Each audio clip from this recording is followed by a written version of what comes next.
Welcome, crew, guys, gals, ghouls, friends, fiends, foes, whoever may be listening beyond the omniverse tonight. Secure your tinfoil hats, buckle down tight, and hold on loosely as we soar over the rocky tops of the La Platas on a rocky mountain high, get sucked into the vortex of the Four Corners, and settle down snugly at mile mark 420 in colorful Colorado. It is Sunday, August 4th, Monday, August 5th for those of you across the pond and beyond. Good morning, good afternoon, and good evening to you, and thank you so much for joining us this evening on We Are Paradox Media's Late Night in the Rockies. I'm your host, TessaTNT, and we are broadcasting live from the Wild High Clubhouse tonight. I'm so grateful that you guys could join us. I hope you guys enjoyed the show last night. We did some trippy TikToks, and tonight we're going to be getting back into Douglas Adams' Hitchhikers to the Guide Galaxy series, and we're on the third book, which is Life, the Universe, and Everything, and it's been pretty epic so far. If you're listening to us live, you may be listening to us on Spreaker.com under We Are Paradox Media. You can also find us on KPNL Radio, which you can find on KPNL Radio at kpnl-db.com, as well as eTalk Radio, which you can find at etalk.tv/radio. If you like to watch as well as listen, you can find us under We Are Paradox Media on Facebook, as well as YouTube and Twitch. If you want to listen to us in your free time, whether you're working it, or working out, just tune into us like basically wherever you listen to your podcast, and you'll be able to find us there. So, here a bit kind of off kilter today. So here's the book we're going to be reading, Douglas Adams' Life, the Universe, and Everything. Let me check the sound really quick, make sure we're doing it right. Looking good. Let me turn down this tunage a little bit. Go down to the 50s, see how that does. Check my mic too. It looks like it's an okay level. We could boost it up a little bit. I don't want to blow out your earballs. If it's too hot, just let me know. It is too hot in here, I can say that for sure. Alright, let's get on to it. Chapter 8. The body of Arthur Dent spun. The universe shattered into a million glittering fragments around it, and each particular shard spun silently through the void, reflecting on its silver surface some single, searing holocaust of fire and destruction. And then the blackness behind the universe exploded, and each particular piece of blackness was the furious smoke of hell. And the nothingness behind the blackness behind the universe erupted, and behind the nothingness behind the blackness behind the shattered universe was at last the dark figure of an immense man speaking immense words. These, then, said the figure, speaking from an immensely comfortable chair, were the Cricket Wars, and the greatest devastation ever visited upon our galaxy. What you have experienced? Slarty Bartfast floated past waving. It's just a documentary, he called out. This is not a good bit. Terribly sorry. Trying to find the rewind control is what billions upon billions of innocent do not, called out Slarty Bartfast, floating past again and fiddling furiously with the thing that he had stuck into the wall of the room of informational illusions, and that was in fact still stuck there. Agreed to buy anything at this point. People, creatures, your fellow beings. Music swelled again. It was immense music, immense chords, and behind the man, slowly, 3 tall pillars began slowly to emerge out of the immensely swirling mist. Experienced, lived through, or more often failed to live through, think of that, my friends, and let us not forget. And in just a moment I shall be able to suggest a way that will help us always to remember that before the Cricket Wars, the galaxy was that rare and wonderful thing, a happy galaxy. The music was going bananas with immensity at this point. A happy galaxy, my friends, as represented by the symbol of the Wicket Gate. 3 pillars stood out clearly. Now 3 pillars talked with 2 crosspieces in a way that looked stupefyingly familiar to Arthur's addled brain. The 3 pillars thundered the the still pillar, which represents the strength and power of the galaxy. Searchlights seared out and danced crazy dances up and down the pillar on the left that was made of steel, or something very much like it. The music thumped and bellowed. The plastic pillar, announced the men, representing the forces of science and reason in the galaxy. Other searchlights played exotically up and down. Right-hand transparent pillar created dazzling patterns within it and a sudden inexplicable craving for ice cream in the stomach of Arthur Dent. And, the thunderous voice continued, the wooden pillar representing, and here his voice became just very slightly hoarse with wonderful sentiments, the forces of nature and spirituality.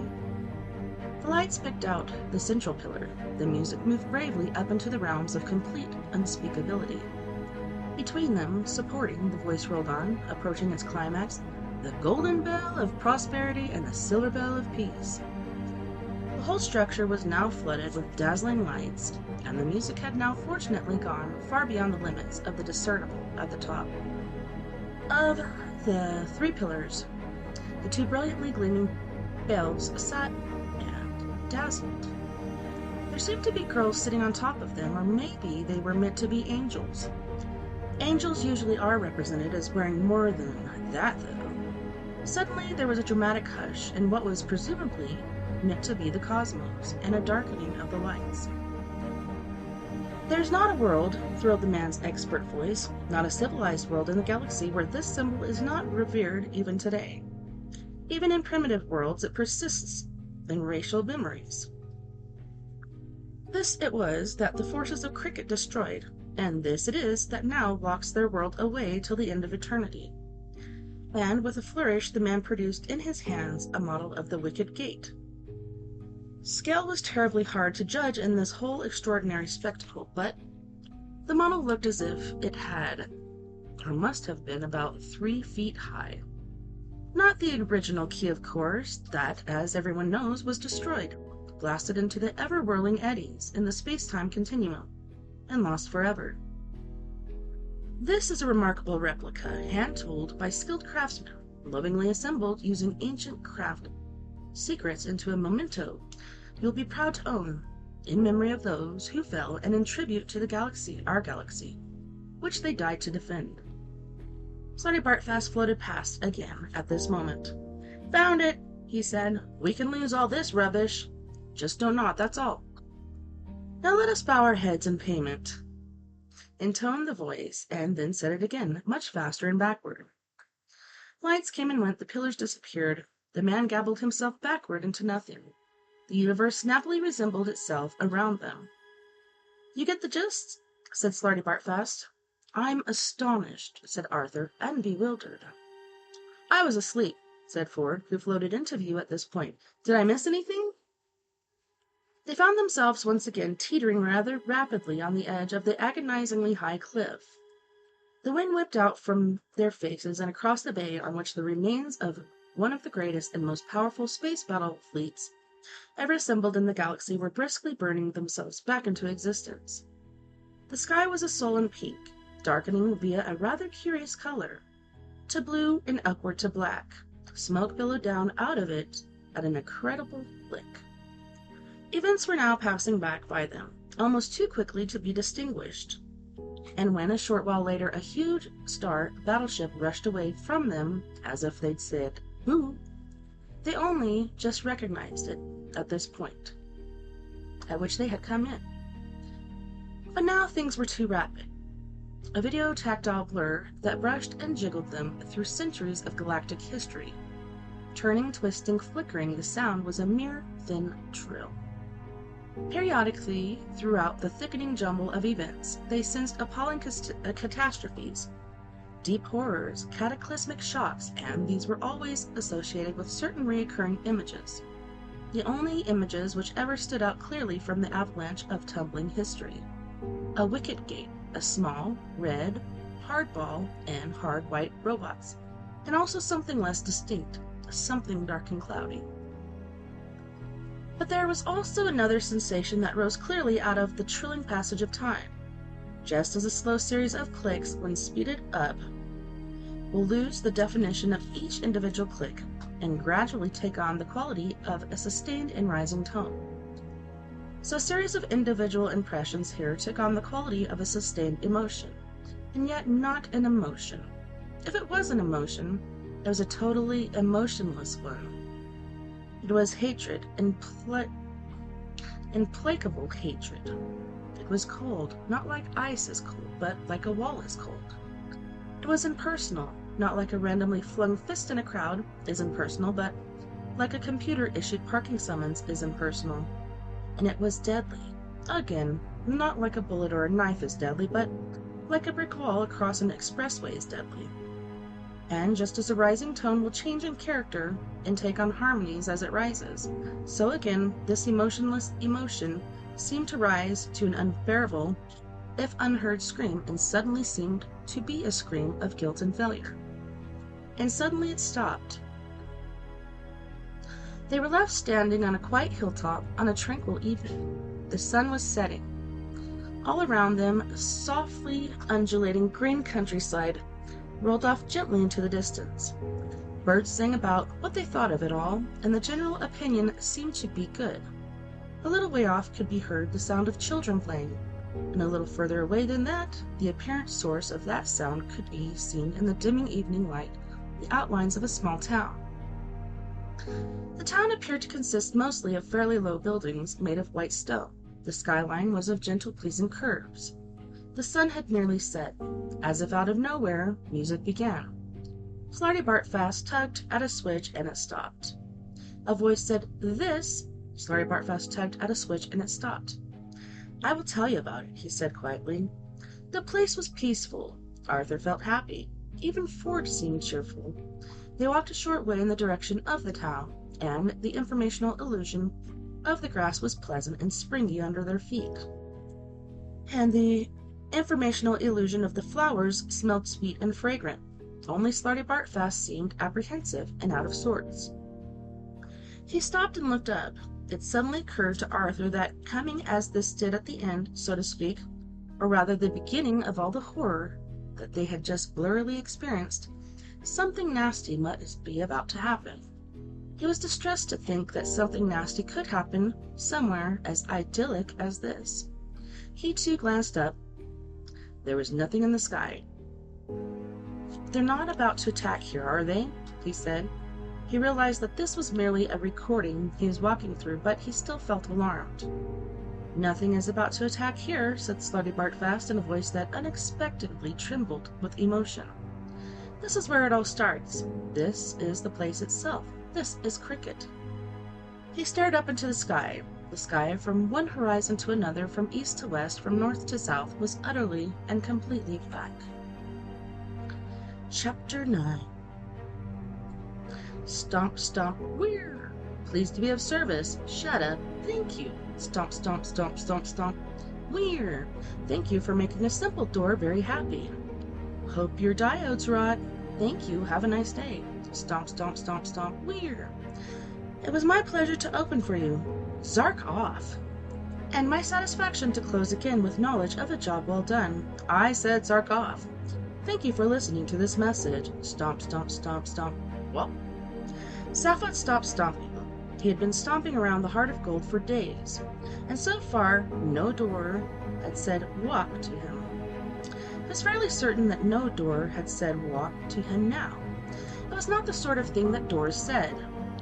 Too concise. Furthermore, there were not enough doors. It sounded as if 100,000 people had said walk, which puzzled him because he was the only person on the ship. It was dark. Most of the ship's non-essential systems were closed down. It was drifting idly in a remote area of the galaxy, deep in the inky blackness of space. So which particular 100,000 people would turn up at this point and say a totally unexpected walk? He looked about him, up the corridor and down the corridor. It was all in deep shadow. There were just the very dim pinkish outlines to the doors that glowed in the dark and pulsed. Whenever they spoke, though, he had tried every way he could think of to stop them. The lights were off so that his heads could avoid looking at each other, because neither of them was currently a particularly engaging sight, nor had they seen or been since he had made the error of looking into his soul. It had indeed been an aim. It had been late one night, of course. It had been a difficult day, of course. There had been soulful music playing on the ship's sound system, of course. And he had, of course, been slightly drunk. In other words, all the usual conditions that bring on a bout of soul-searching had applied. But it had nevertheless clearly been an error. Standing now silent and alone in the dark corridor, he remembered the moment and shivered. His one head looked one way, and his other the other, and each decided that the other way was the way to go. He listened, but could hear nothing. All there had been was the whoop. It seemed an awfully long way to bring an awfully large number of people just to say one word. He started nervously to edge his way in the direction of the bridge. There, at least, he would feel in control. He stopped again. The way he was feeling, he didn't think he was an awfully good person to be in control. The first shock of that moment, thinking back, had been discovering that he actually had a soul. In fact, he'd always more or less assumed that he had one, as he had had a full complement of everything else, and indeed two of some things, but suddenly, actually, to encounter the thing lurking there deep within him had given him a severe jolt. And then to discover, this was the second shock, that it wasn't the totally wonderful object that he felt a man in his position had a natural right to expect had jolted him again. Then he had thought about what his position actually was, and renewed shock had nearly made him spill his drink. He drained it quickly before anything serious happened to it. He then had another quick one to follow the first one down and check that it was all right. "Freedom!" he said aloud. Trillian came onto the bridge at that point and said several enthusiastic things on the subject of freedom. "I can't cope with it," he said darkly, and sent a third drink down to see why the second hadn't yet reported on the condition of the first. He looked uncertainly at both of her and preferred the one on the right. He poured a drink down his other throat with the plan that it would head the previous one off at the pass, join forces with it, and together they would get the second to pull itself together. Then all three would go off in search of the first, give it a good talking to. He felt uncertain as to whether the fourth drink had understood all that he had said, so he sent down a fifth to explain the plan more fully, and a sixth for moral support. "You're drinking too much," said Trillian. His heads collided, trying to sort out the four of her. He could now see into a whole person. He gave up and looked at the navigation screen and was astonished to see the quite phenomenal number of stars. "Excitement and adventure and really wild things," he muttered. "Look," she said, sympathetic tone of voice, and sat down near him. "It's quite understandable that you're going to feel a little aimless for a bit." He boggled at her. He had never seen anyone sit on their own lap before. "Wow," he said. He had another drink. "You finished the mission you've been on for years." "I haven't been on it. I've tried to avoid being on it." "You've still finished it." He grunted. There seemed to be a terrific party going on in his stomach. "I think it finished me," he said. "Here I am, Zaphod Beeblebrox. I can go anywhere, do anything. I have the greatest ship in the known sky, a girl with whom things seem to be working out pretty well." "Are they?" "As far as I can tell. I'm not an expert in personal relationships." Trillian raised her eyebrows. "I am," he added, "one hell of a guy. I can do anything I want. I just don't have the faintest idea what." He paused. "One thing," he further added, "has suddenly ceased to lead to another," in contradiction of which he had another drink and slid gracelessly off his chair. While he slept it off, Trillian did a little research in the ship's copy of the Hitchhiker's Guide to the Galaxy. It had some advice to offer on drunkenness. "Go to it," it said, "and good luck." It was cross-reference to the entry concerning the size of the universe and ways of coping with that. Then she found the entry on Han Wab, an exotic holiday planet and one of the wonders of the galaxy. Han Wobble is a world that consists largely of fabulous ultra-luxury hotels and casinos, all of which have been formed by the natural erosion of wind and rain. The chances of this happening are more or less 1 to infinity against. Little is known of how this came about because none of the geophysicists, probability statisticians, meteor analysts, or bizarrologists who are so keen to research it can afford to stay there. Terrific, thought Trillian to herself, and within a few hours the great white running shoe ship was slowly powering down out of the sky beneath the hot, brilliant sun toward a brightly colored sandy spaceport. The ship was clearly causing a sensation on the ground, and Trillian was enjoying herself. She heard Zaphod moving around and whistling somewhere in the ship. "How are you?" she said over the general intercom. "Fine," he said brightly. "Terribly well." "Where are you?" "In the bathroom." "Well, what are you doing?" "Staying here." After an hour or two, it became clear that he meant it, and the ship returned to the sky without having once opened its hatchway. "Hi-ho," said Eddie, the computer. Trillian nodded patiently, tapping her fingers a couple of times and pushing the intercom switch. "I think that enforced fun is probably not what you need at this point." "Probably not," said Zaphod from wherever he was. "I think a bit of physical challenge would help draw you out of yourself." "Whatever you think, I think," said Zaphod. Recreational Impossibilities was the heading that caught Trillian's eye when, a short while later, she sat down to flip through the guide again, and as the Heart of Gold rushed at improbable speeds in an indeterminate direction, she sipped a cup of something undrinkable from the new traumatic drinks dispenser and read about how to fly. The Hitchhiker's Guide to the Galaxy was this to say on the object of flying. There is an art, it says, or rather a knack to flying. The knack lies in learning how to throw yourself at the ground and miss. Hey Adrian, what's up? Pick a nice day, it suggests, and try it. The first part is easy.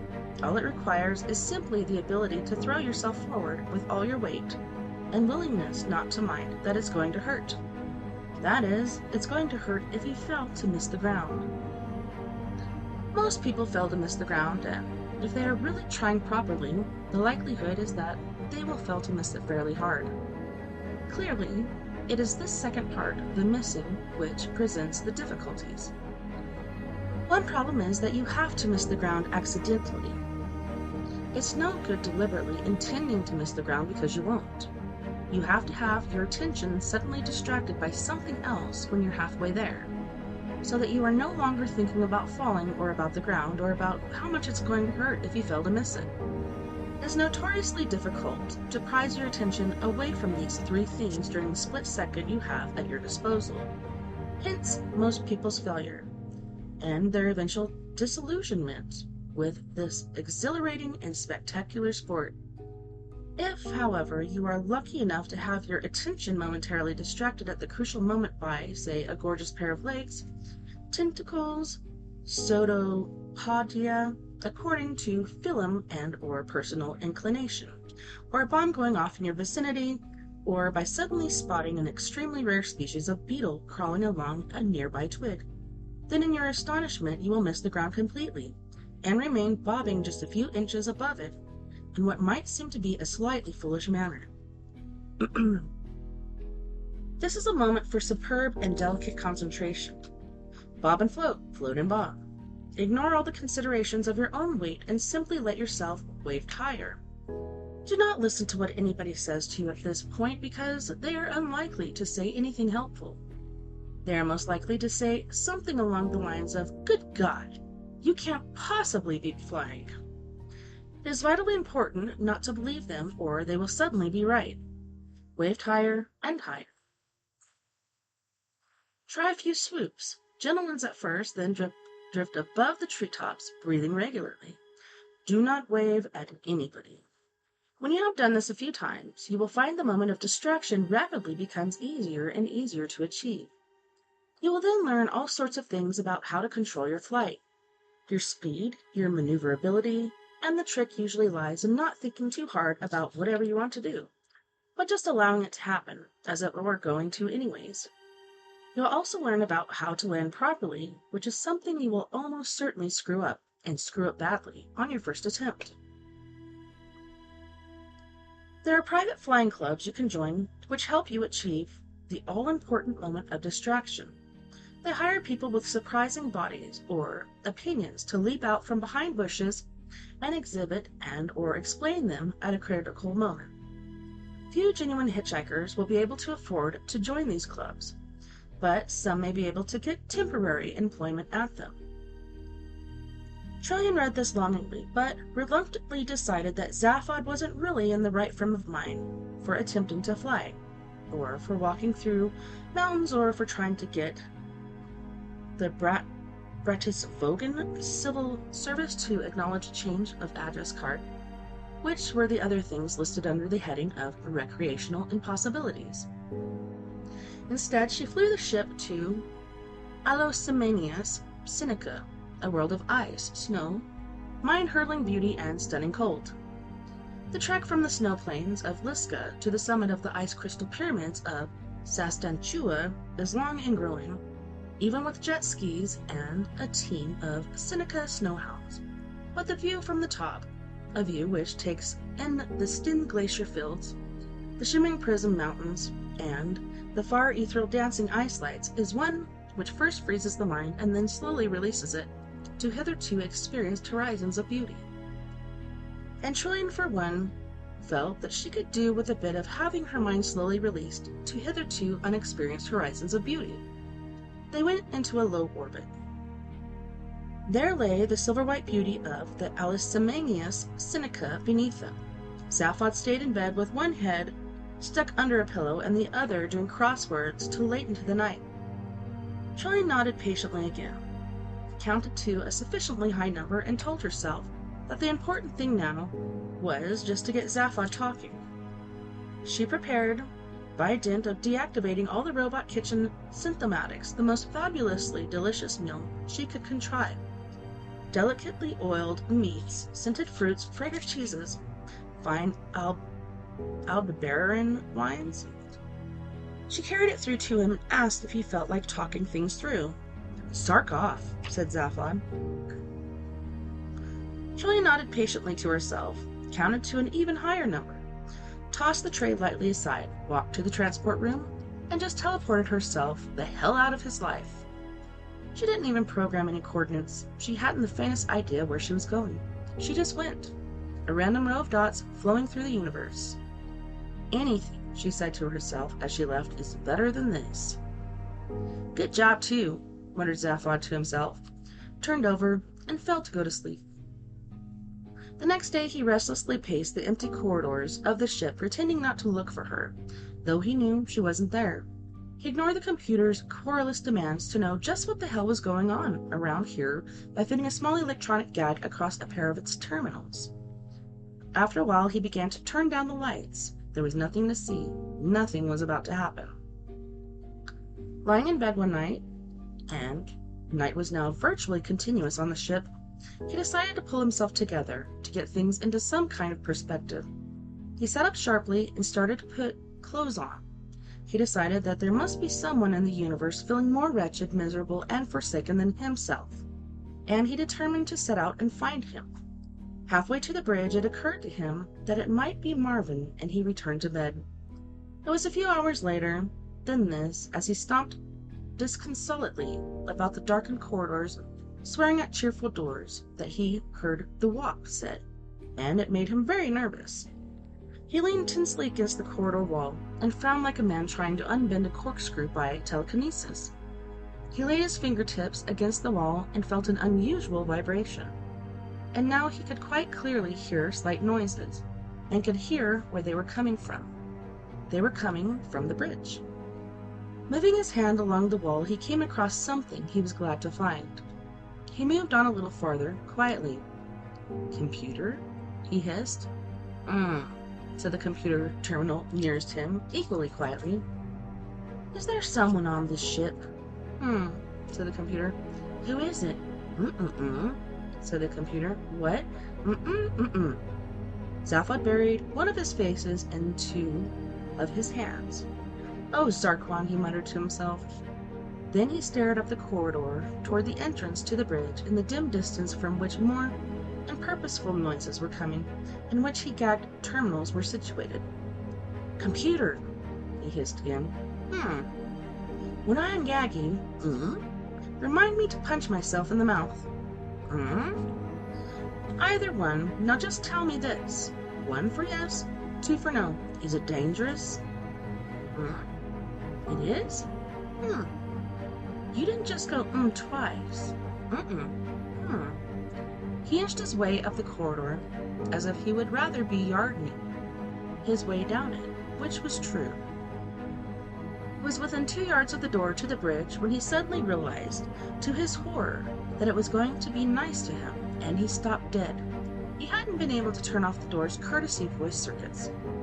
This doorway to the bridge was concealed from the view within it because of the extremely chunky way in which the bridge had been designed to curve around, and he had been hoping to enter unobserved. He leaned despondently back against the wall again and said some words that his other head was quite shocked to hear. He peered at the dim pink outline of the door and discovered that in the darkness of the corridor he could just about make out the sensor field that extended out into the corridor and told the door when there was someone there for whom it must open and to whom it must make a cheery and pleasant remark. He pressed himself hard back against the wall and edged himself toward the door, flattening his chest as much as he possibly could to avoid brushing against the very, very dim perimeter of the field.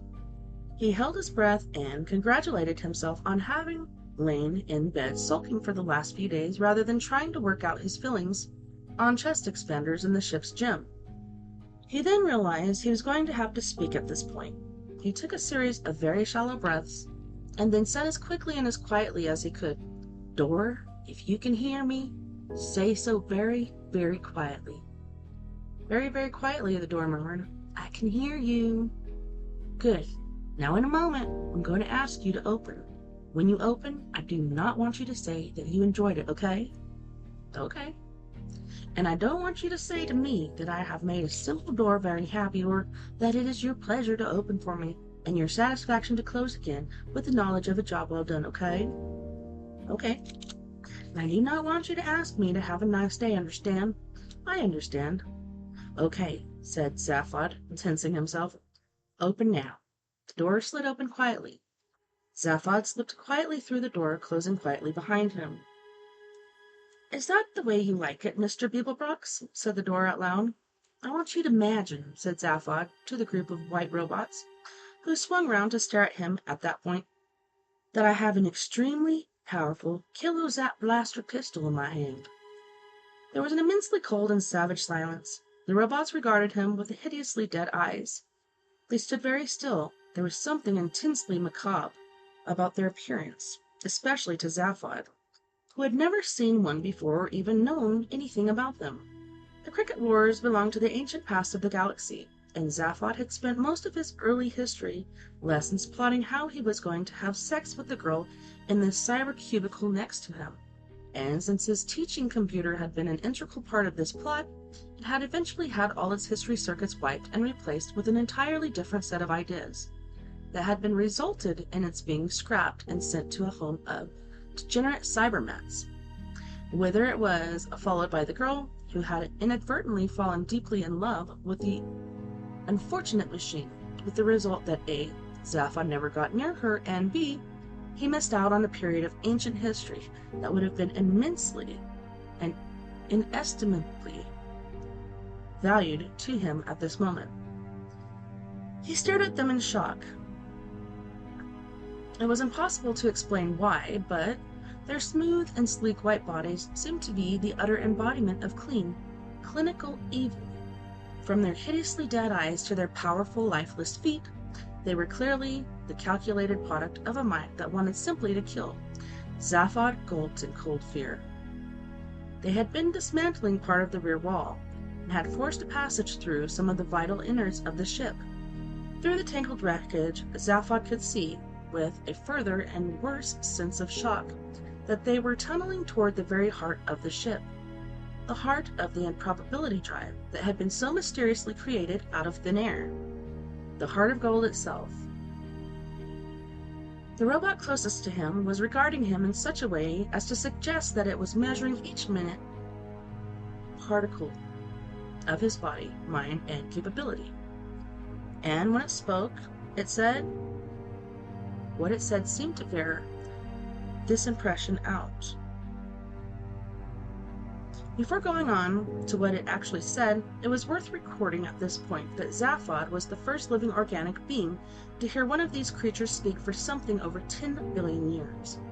If he had paid more attention to this ancient history lesson, and less to his organic being, he might have been more impressed by this honor. The robot's voice was like its body, cold, sleek, and lifeless. It had almost a cultured rasp to it. It sounded as ancient as it was. It said, "You do have a kilozap blaster pistol in your hand." Zaphod didn't know what it meant for a moment, but then he glanced down at his own hand and was relieved to see that what he had found clipped to a wall bracket was indeed what he had thought it was.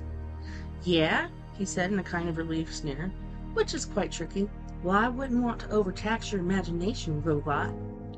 For a while, nobody said anything, and Zaphod realized that the robots were obviously not here to make conversation, and that it was up to him. "I can't help noticing that you have parked your ship," he said with a nod of one of his heads in the appropriate direction, "through mine." There was no denying this. Without regard for any kind of proper dimensional behavior, they had simply materialized their ship precisely where they wanted it to be, which meant that it was simply locked through the heart of gold as if they were nothing more than two cones. Again they made no response to this, and Zaphod wondered if the conversation would gather any momentum if he phrased this part of it in the form of questions. "Haven't you?" he added. "Yes," replied the robot. Okay," said Zaphod. "So what are you cats doing here?" Silence. "Robots," said Zaphod. "What are you robots doing here?" "We have come," rasped the robot, "for the Golden Veil." Zaphod nodded. He waggled his gun to invite further elaboration. The robot seemed to understand this. "The Golden Bell is part of the key we seek," continued the robot, "to release our masters from cricket." Zaphod nodded again. He waggled his gun again.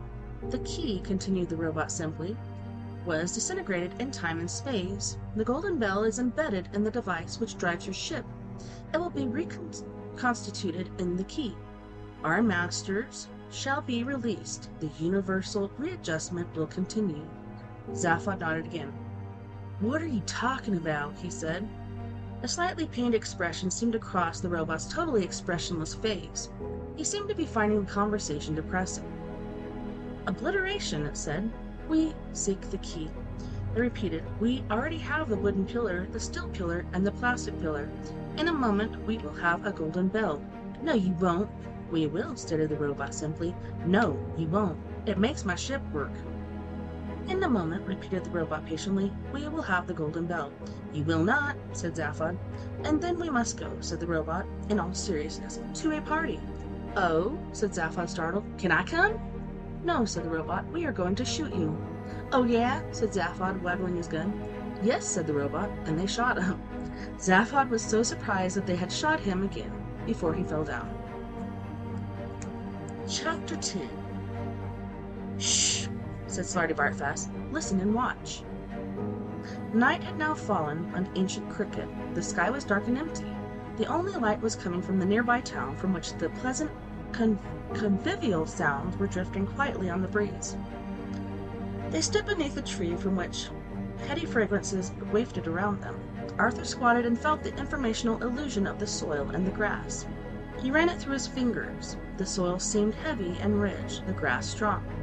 It was hard to avoid the impression that this was a thoroughly delightful place in all respects. The sky was, however, extremely blank and seemed to Arthur to cast a certain chill over the otherwise idyllic, if currently invisible, landscape. Still, he supposed, it's a question of what you're used to. He felt a tap on his shoulder and looked up. Slarty Bartfast was quietly directing his attention to something down the other side of the hill. He looked and could just see some faint lights dancing and waving, and moving slowly in their direction. As they came nearer, sounds became audible too, and soon the dim lights and noises resolved themselves into a small group of people who were walking home across the hill toward the town. They walked quite near the watchers beneath the tree, swinging lanterns that made soft and crazy lights dance among the trees and grass, chattering contentedly and actually singing a song about how terribly nice everything was, how happy they were, how much they enjoyed working on the farm, and how pleasant it was to be going home to see their wives and children, with a lilting chorus to the effect that the flowers were smelling particularly nice at this time of year, and that it was a pity the dog had died, seeing as it liked them so much. Arthur could almost imagine Paul McCartney sitting with his feet up by the fire one evening, humming it to Linda and wondering what to buy with proceeds, and thinking probably Essex. The masters of cricket, breathed Slarty Bartfast in sepulchral tones, coming as it did so hard upon the heels of his own thoughts about Essex. This remark caused Arthur a moment's confusion. Then the logic of the situation imposed itself on his scattered mind, and he discovered that he still didn't understand what the old man meant. "What?" he said.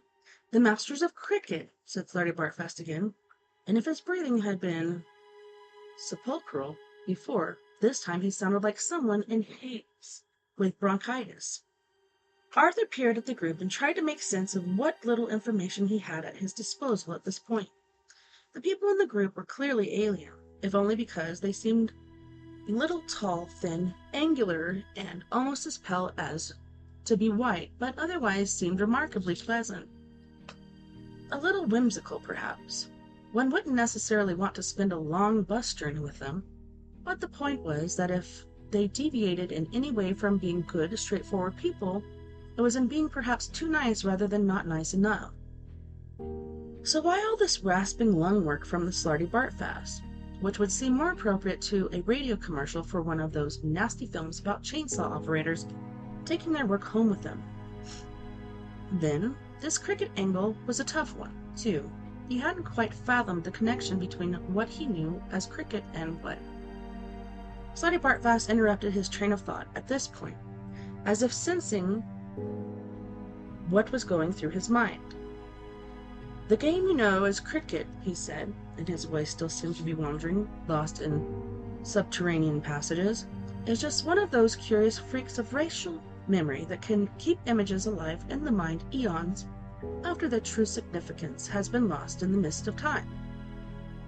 All of the races in the galaxy, only the English could possibly revive the memory of the most horrific wars ever to sunder the universe and transform it into what I am afraid is generally regarded as an incomprehensibly dull and pointless game. Rather fond of it myself," he added, "but in most people's eyes you have been inadvertently guilty of the most grotesquely bad taste, particularly the bit about the little red ball hitting the wicket. That's very nasty." Said Arthur with a reflective frown to indicate that this cognitive synapses were coping with this as best as they could. "And these," said Slarty Bartfast, slipping back into crypt guttural and indicating the group of cricket men who had now walked past them, "are the ones who started it all, and it will start tonight. Come, we will follow, and you see." They slipped out from underneath the tree and followed the cheery party along the dark hill path. Their natural instinct was to tread quietly and stealthily in pursuit of their quarry, though, as they were simply walking through a recorded informational illusion, they could as easily have been carrying euphoniums and wearing a war paint for all the notice their quarry would have taken of them. Arthur saw that a couple of the members of the party were now singing a different song. It came lilting back to them through the soft night air, and was a sweet, romantic ballad that would have netted McCartney, Kent, and Sussex, and enabled him to put in a fair offer for Hampshire. "You must surely know," said Slarty Bartfast to Ford, "what it is that is about to happen." "Me?" said Ford. "No. Did you not learn ancient galactic history when you were a child?" "I was in a cubicle behind Zaphod," said Ford. "It was very distracting. Which isn't to say that I didn't learn some pretty stunning things." At this point Arthur noticed a curious feature to the song that the party was singing. the Middle Eight Bridge, which would have had McCartney firmly consolidated in Winchester and gazing intently over the Test Valley to the rich pickings of the new forest beyond, had some curious lyrics. The songwriter was referring to meeting with a girl not under the moon, beneath the stars, but above the grass, which struck Arthur as being a little prosaic. Then he looked up again at the bewildered blank sky, and had the distinct feeling that there was an important point here, if only he could grasp what it was. It gave him a feeling of being alone in the universe, and he said so.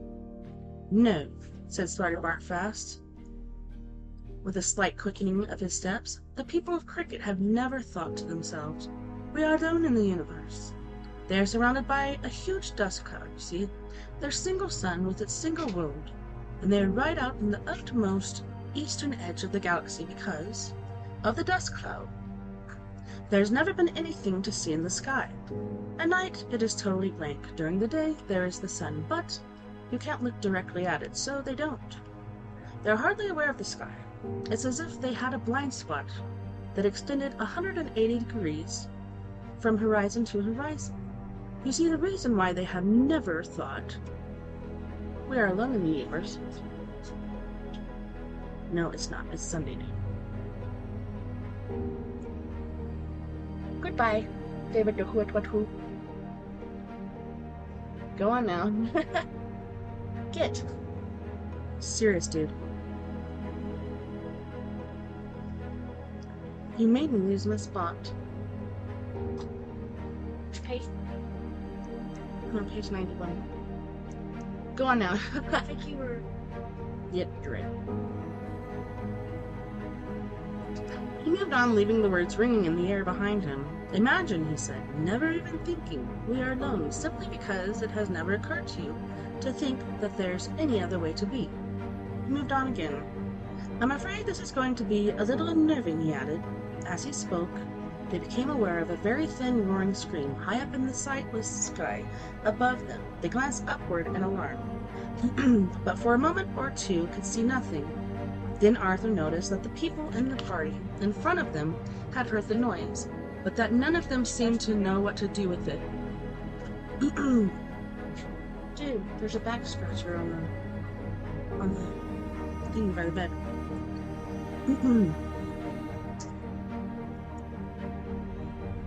Kids. They were glancing around themselves in consternation, left, right, forward, backward, even at the ground. It never occurred to them to look upward. From profoundness of the shock and horror, they emanated a few moments later when the burning wreckage of a spaceship came hurtling and screaming out of the sky and crashed about half a mile from where they were standing. It was something that you had to be there to experience. Some speak of the Heart of Gold in hushed tones, some of the starship Bistromath. Many speak of the legendary and gigantic starship Titanic, a majestic and luxurious cruise liner launched from the great shipbuilding asteroid complexes of the Archifactual some hundreds of years ago now, and with good reason. It was sensationally beautiful, staggeringly huge, and more pleasantly equipped than any ship in what now remains of history. See page 113 on the campaign for real time. But it had the misfortune to be built in the very earliest days of improbability physics, long before this difficult and cussed branch of knowledge was fully or at all understood. The designers and engineers decided in their innocence to build a prototype improbability field into it, which was meant supposedly to ensure that it was infinitely improbable that anything would ever go wrong with any part of the ship. They did not realize that because of the quasi-reciprocal and circular nature of all improbability calculations, anything that was infinitely probable was actually very likely to happen almost immediately. The starship Titanic was a monstrously pretty sight as it lay beached like a silver Arcturian mega-void well among the laser-lit tracery of its construction gantries, a brilliant cloud of pins and needles of light against the deep interstellar blackness. But when launched, it did not even manage to complete its very first radio message, an SOS, before undergoing a sudden and gratuitous total existence failure. However, the same event that saw the disastrous failure of one science in its infancy also witnessed the apotheosis of another. It was conclusively proved that more people watched the Tri-D television coverage of the launch than actually existed at the time, and this has now been recognized as the greatest achievement ever in the science of audience research. Another spectacular media event of that time was the supernova that the star Islodens underwent a few hours later. Islodens is the star around which most of the galaxy's major insurance underwriters live, or rather lived. But while these spaceships and other great ones that come to mind, such as the Galactic Fleet battleships, the GSS Daring, the GSS Audacity, and the GSS Suicidal Insanity, are all spoken of with awe, pride, enthusiasm, affection, admiration, regret, jealousy, resentment, in fact, most of the better-known emotions. The one that regularly commands the most actual astonishment is Cricket 1, the first spaceship ever built by the people of Cricket. This is not because it was a wonderful ship, it wasn't. It was a crazy piece of near junk. It looked as if it had been knocked up in somebody's backyard, and this was in fact precisely where it had been knocked up. The astonishing thing about the ship was not that it was done well, it wasn't, but that it was done at all. The period of time that had elapsed between the moment that the people of Cricket had discovered that there was such a thing as space and the launching of this, their first spaceship, was almost exactly a year. Ford Prefect was extremely grateful, as he strapped himself in, that this was just another informational illusion, and that he was therefore completely safe. In real life, it wasn't a ship he would have set foot in for all the rice wine in China. Extremely rickety was one phrase that sprang to mind, and please may I get out was another. This is going to fly? Said Arthur, giving gaunt looks at the lashed-together pipework and wiring that festooned the cramped interior of the ship. Snotty Bartfast assured him that it would, that they were perfectly safe, and that it was all going to be extremely instructive, and not a little harrowing. Ford and Arthur decided just to relax and be harrowed. Why not? Said Ford. Go mad? In front of them, and, of course, totally unaware of their presence, for the very good reason that they weren't actually there, were the three pilots. They also had constructed the ship. They had been on the hill path that night singing wholesome, heartwarming songs. Their brains had been very slightly turned by the nearby crash of the alien spaceship. They had spent weeks stripping every tiniest last secret out of the wreckage of that burn-up spaceship, all the while singing, lilting, spaceship-stripping ditties. They had then built their own ship, and this was it. This was their ship, and they were currently singing a little song about that too, expressing the twin joys of achievement and ownership. The chorus was a little poignant, and told of their sorrow because their work had kept them such long hours in the garage, away from the company of their wives and children, who had missed them terribly, but had kept them cheerful by bringing them continual stories of how nicely the puppy was growing up. How they took off. They roared into the sky like a ship that knew precisely what it was doing. No way, said Ford, a while later, after they had recovered from the shock of acceleration. Good Lord.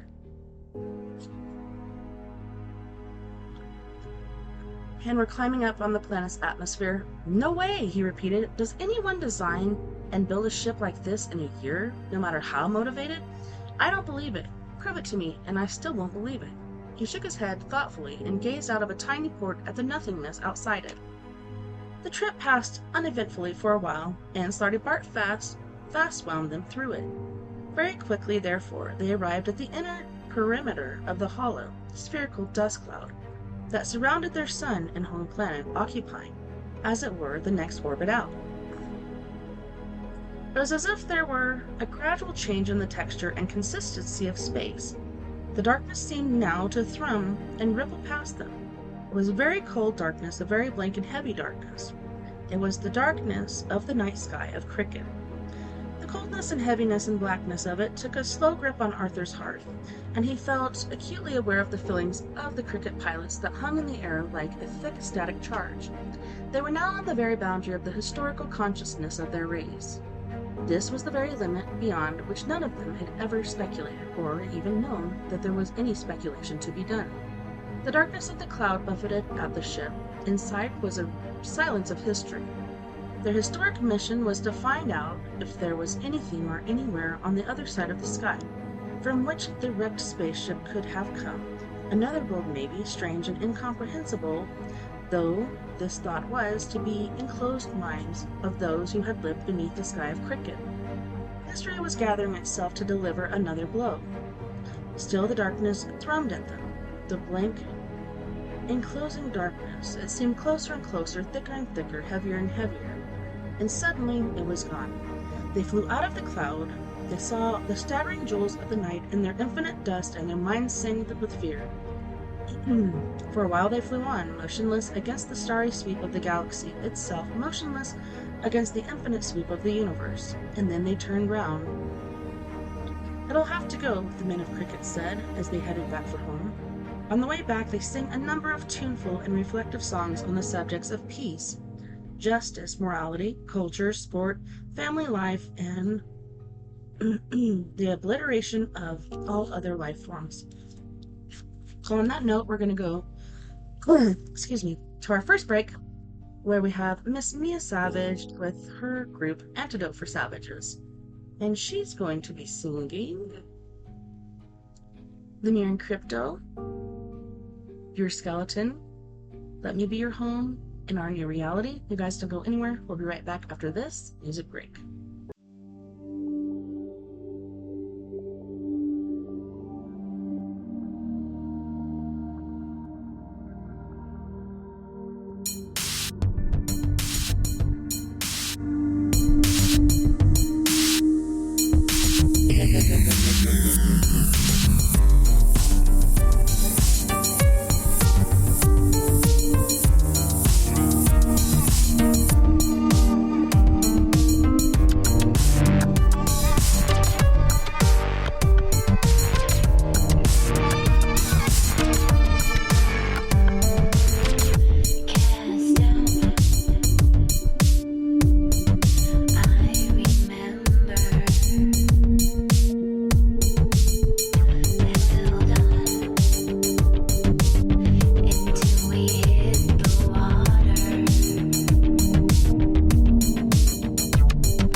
Welcome back, and thanks so much for joining me on We Are Paradox Media's Late Night in the Rockies. We're going to get back into our book. Life, the Universe, and Everything by Douglas Adams.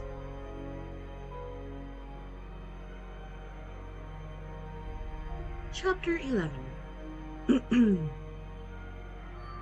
So you see, said Slarty Bartfast, slowly stirring his artificially constructed coffee and thereby also stirring the whirlpool interfaces between real and unreal numbers, between the interactive perceptions of the mind and universe, and thus generating the reconstructed matrices of implicitly enfolded subjectivity that allowed his ship to reshape the very concept of time and space, how it is. Yes, said Arthur. Yes, said Ford. What do I do, said Arthur, with this piece of chicken? Slarty Bartfast glanced at him gravely. Toy with it, he said, toy with it. He demonstrated with his own piece. Arthur did so and felt the slight tingle of a mathematical function thrilling through his chicken leg as it moved four-dimensionally through what Slarty Bartfast had assured him was a five-dimensional space. Overnight, said Slarty Bartfast, the whole population of cricket was transformed from being charming, delightful, intelligent, if whimsical, and true, collated Arthur. Ordinary people, said Slarty Bartfast, into charming, delightful, intelligent, whimsical, manic xenophobes. The idea of a universe didn't fit into their world picture, so to speak. They simply couldn't cope with it, and so charmingly, delightfully, intelligently, whimsically, if you rise, for building the next, then calmly zapping those worlds out of existence. The galaxy, which had been enjoying a period of unusual peace and prosperity at the time, reeled like a man getting mugged in a meadow. I mean, continued Judiciary Hag, gazing round, the ultra-modern, this was 10 billion years ago, when ultra-modern meant lots of stainless steel and brushed concrete, and huge courtroom, these guys are just obsessed. This too is true, and is the only explanation anyone has yet managed to come up with for the unimaginable speed which the people of cricket had pursued their new absolute purpose. The destruction of everything that wasn't cricket. It is also the only explanation for their bewildering sudden grasp of all the hyper-technology involved in building their thousands of spaceships and their millions of lethal white robots. These had really struck terror into the hearts of everyone who had encountered them. In most cases, however, the terror was extremely short-lived, as was the person experiencing the terror. They were savage, single-minded flying battle machines. They wielded formidable, malfunctional battle clubs that brandished one way, knocked down buildings, brandished another way, fired blistering omni-destructo zap rays, and brandished a third way, launching a hideous arsenal of grenades, ranging from minor incendiary devices to Maxis-Lorda hypernuclear devices that could take out a major sun. Simply striking the grenades with the battle club simultaneously primed them and launched them with phenomenal accuracy over distances ranging from mere yards to hundreds of thousands of miles. Okay, said the Judiciary Hag again. So we won. He paused and chewed a little gum. We won, he repeated. But that's no big deal. I mean, a medium-sized galaxy against one little world. And how long did it take us? Clerk of the court. Said the severe little man in black, rising.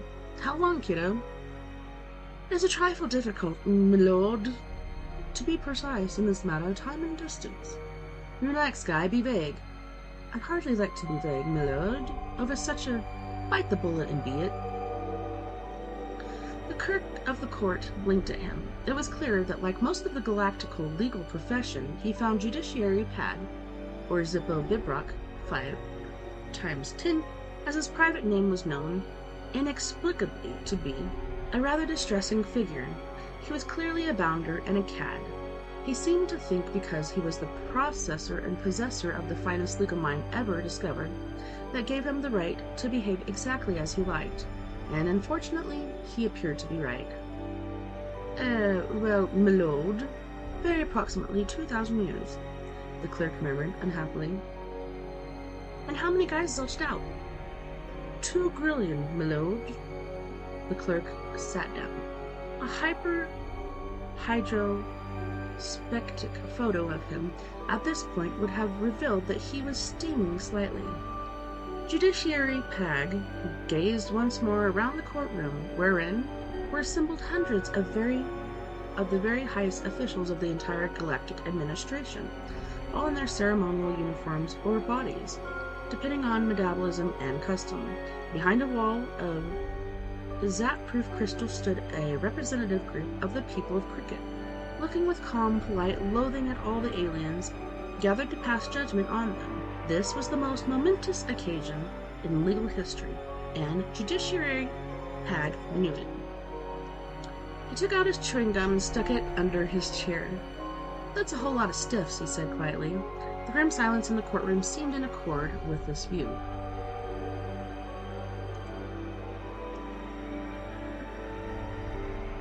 So like I said, these are a bunch of really sweet guys, but you wouldn't want to share a galaxy with them.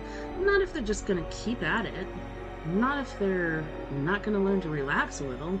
I mean, it's just gonna be continual nervous time, isn't it, right? Pow, pow, pow! When are they next coming at us? Peaceful coexistence is just right out, right? Get me some water, somebody, thank you. He sat back and sipped reflectively. Okay, he said. Hear me. It's like these guys, you know, are entitled to their own view of the universe, and according to their view, which the universe forced it onto them, right? They did, right? Sounds crazy, but I think you'll agree. They believe in... He consulted a piece of paper that he found in the back pocket of his judicial jeans. They believe in peace, justice, morality, culture, sport, family life, and the obliteration of all other life forms. He shrugged. I've heard a lot worse, he said. He scratched his crotch reflectively. Friow, he said. He took another sip of water, then held it up to the light and frowned at it. He twisted around. Hey, is there something in this water? He said. No, me lord, said the court usher, who had brought it to him rather nervously. Then take it away, snapped Judiciary Pag, and put something in it. I got an idea. He pushed away the glass and leaned forward. Hear me, he said. The solution was brilliant and went like this. The planet of Cricket was to be encased for perpetuity in an envelope of slow time, inside which life would continue, almost infinitely slowly. All light would be deflected around the envelope so that it would remain invisible and impenetrable. Escape from the envelope would be utterly impossible, unless it was unlocked from outside. When the rest of the universe came to its final end, when the whole of creation reached its dying fall, this was all, of course, in the days before it was known that the end of the universe would be a spectacular catering venture, and life and matter ceased to exist, then the planet of Cricket and its sun would emerge from its slow time envelope and continue a solitary existence, such as it craved, in the twilight of the universal void. The lock would be an asteroid that would slowly orbit the envelope. The key would be the symbol of the galaxy, the Wicket Gate. By the time the applause in the court had died down, Judiciary Pag was already in the Senso shower with a rather nice member of the jury that he'd slipped a note to half an hour earlier. Wham! Chapter 13. 2 months later, Zippo Bibrock 5x10 had cut the bottoms off his galactic state jeans and was spending part of the enormous fee his judgments commanded lying on a jeweled beach having essence of quilactin rubbed into his back by the same rather nice member of the jury. She was a Sulfinian girl from beyond the cloud worlds of Yaga. She had skin like lemon silk and was very interested in legal bodies. Did you hear the news? She said. Well, said Zippo Bibrock 5x10, and you would have had to have been there to know exactly why he said this. None of this was on the tape of informational illusions, and is all based on hearsay. No, he added, when the thing that had made him say, "Wheeler," had stopped happening. He moved his body around slightly to catch the first rays of the third and greatest primeval god's 3 suns, and was creeping over the ludicrously beautiful horizon, and the sky now glittered with some of the greatest tanning power ever known. A fragrant breeze wandered up from the quiet sea, trailing along the beach, and drifted back to sea again. Wondering where to go next, on a mad impulse, it went up to the beach again. It drifted back to sea. "I hope it isn't good news," muttered Zippo Bibruck 5x10, "'cause I don't think I could hear it, or bear it." "Your cricket judgment was carried out today," said the girl sumptuously. There was no need to say such a straightforward thing sumptuously, but she went ahead and did it anyway because it was the sort of day. "I heard it on the radio," she said, "when I went back to the ship for the oil." "Uh-huh," murmured Zippo, and rested his head back on the jeweled sand. "Something happened," she said. "Hmm?" "Just after the slow time envelope was locked," she said, and paused a moment from rubbing in the essence of quilactin. "A cricket warship that had been missing, presumed destroyed, turned out to be just missing after all. It appeared and tried to seize the key." Zippo sat up sharply. "Hey, what?" he said. "It's all right," she said in a voice that would have calmed the Big Bang down. "Apparently, there was a short battle. The key and the warship were disintegrated and blasted into the space-time continuum. Apparently, they are lost forever." She smiled and squeezed a little more essence of quilactin onto her fingertips. He relaxed and lay back down. "Do what you did a moment or two ago," he murmured. "That?" she said. No, he said. "That." She tried again. "That?" she asked. "We laughed." Again, you had to be there. The fragrant breeze drifted up from the sea again. A magician wandered along the beach, but no one needed him. Chapter 14. "Nothing is lost forever," said Slarty Bartfast, his face flickering readily in the light of the candle the robot waiter was trying to take away, except for the Cathedral of Chalon. "The what?" said Arthur with a start. "The Cathedral of Chalon," repeated Slarty Bartfast. "It was during the course of my researches at the campaign for real time that I—" "That what?" said Arthur again. The old man paused and gathered his thoughts for what he hoped would be one last onslaught on this story. The robot waiter moved through the space-time matrices in a way that spectacularly combined the surly with the obsequious. Made a snatch for the candle and got it. They had the check, had argued convincingly about who had the cannellini and how many bottles of wine they had had, and, as Arthur had been dimly aware, had thereby successfully maneuvered the ship out of the objective space into parking orbit round a planet. The waiter was now anxious to complete his part of the charade and clear the bistro. "All will become clear," said Slarty Bartfast. "When?" "In a minute. Listen. The time streams are now very polluted. There's a lot of muck floating about in them. Flotsam and jetsam. And more of it is now being regurgitated into the physical world. Eddies and space-time continuum, you see." "So I hear," said Arthur. "Look. Where are we going?" said Ford, pausing, pushing his chair back from the table with impatience, "because I'm eager to get there." "We're going," said Slarty Bartfast in a slow, measured voice, "to try to prevent the war robots of Cricket from regaining the whole of the key they need to unlock the planet of Cricket from the snow-time envelope and release the rest of their army and their mad masters." "It's just," said Ford, "that you mentioned a party." "I did," said Slarty Bartfast, and hung his head. He realized that it had been a mistake because the idea seemed to exercise a strange and unhelpful fascination on the mind of Ford. The more Slarty Bartfast unraveled the dark, tragic story of Cricket and its people, the more Ford Prefect wanted to drink a lot and dance with girls. The old man felt that he should not have mentioned the party until he absolutely had to. But there it was, the fact was out, and Ford Prefect had attached himself to it the way an Arcturian megaleech attaches itself to its victim before biting his head off and making off with his spaceship.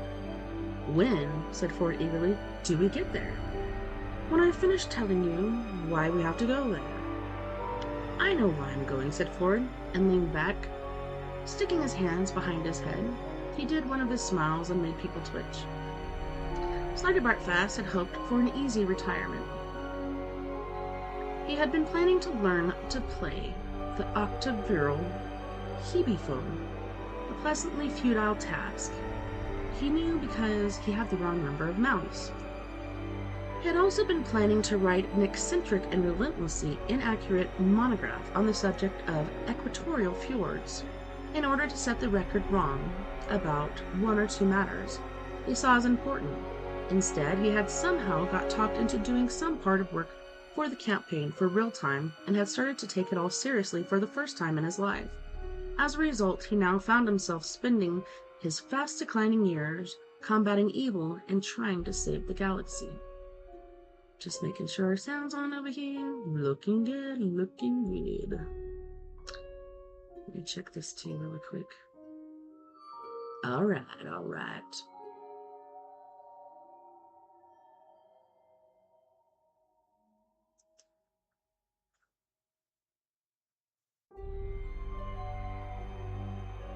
He had also been planning to write an eccentric and relentlessly inaccurate monograph on the subject of equatorial fjords in order to set the record wrong about one or two matters he saw as important. Instead, he somehow got talked into doing some part work, and we already read that. He found it exhausting work and sighed heavily. Listen, he said, at Kempton... What? Said Arthur. The campaign for real time, which I will tell you about later, I noticed that 5 pieces of jetsam that had been relatively recent times plopped back into existence seemed to correspond to the 5 pieces of the missing key. Only 2 I could trace exactly. The wooden pillar which appeared on your planet and the silver bell. It seems to be at some sort of party. We must go there to retrieve it before the cricket robots find it. Or who knows what may happen. No, said Ford firmly. We must go to the party in order to drink a lot and dance with girls. But haven't you understood anything Yes, said Ford, with sudden and unexpected fierceness. I've understood it all perfectly well. That's why I want to have some drinks and dance with as many girls as possible, while there are still any left, if everything you've shown us is true. True, of course it's true. Then we don't stand a buck's chance in supernova. And what? Said Arthur, sharply again. He had been following the conversation doggedly up to this point, and was keen not to lose the thread now. A Welk's chance in a supernova, repeated Ford, without losing momentum. What's the Welk got to do with the supernova? Said Arthur.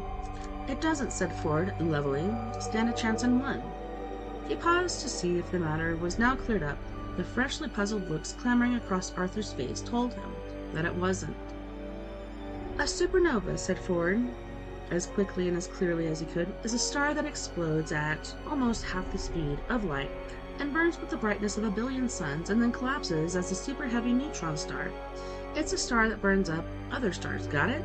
Nothing stands a chance in a supernova. I see, said Arthur. So why the Welk particularly? Why not a Welk? Doesn't matter. Arthur accepted this, and Ford continued picking up his early fierce momentum as best he could.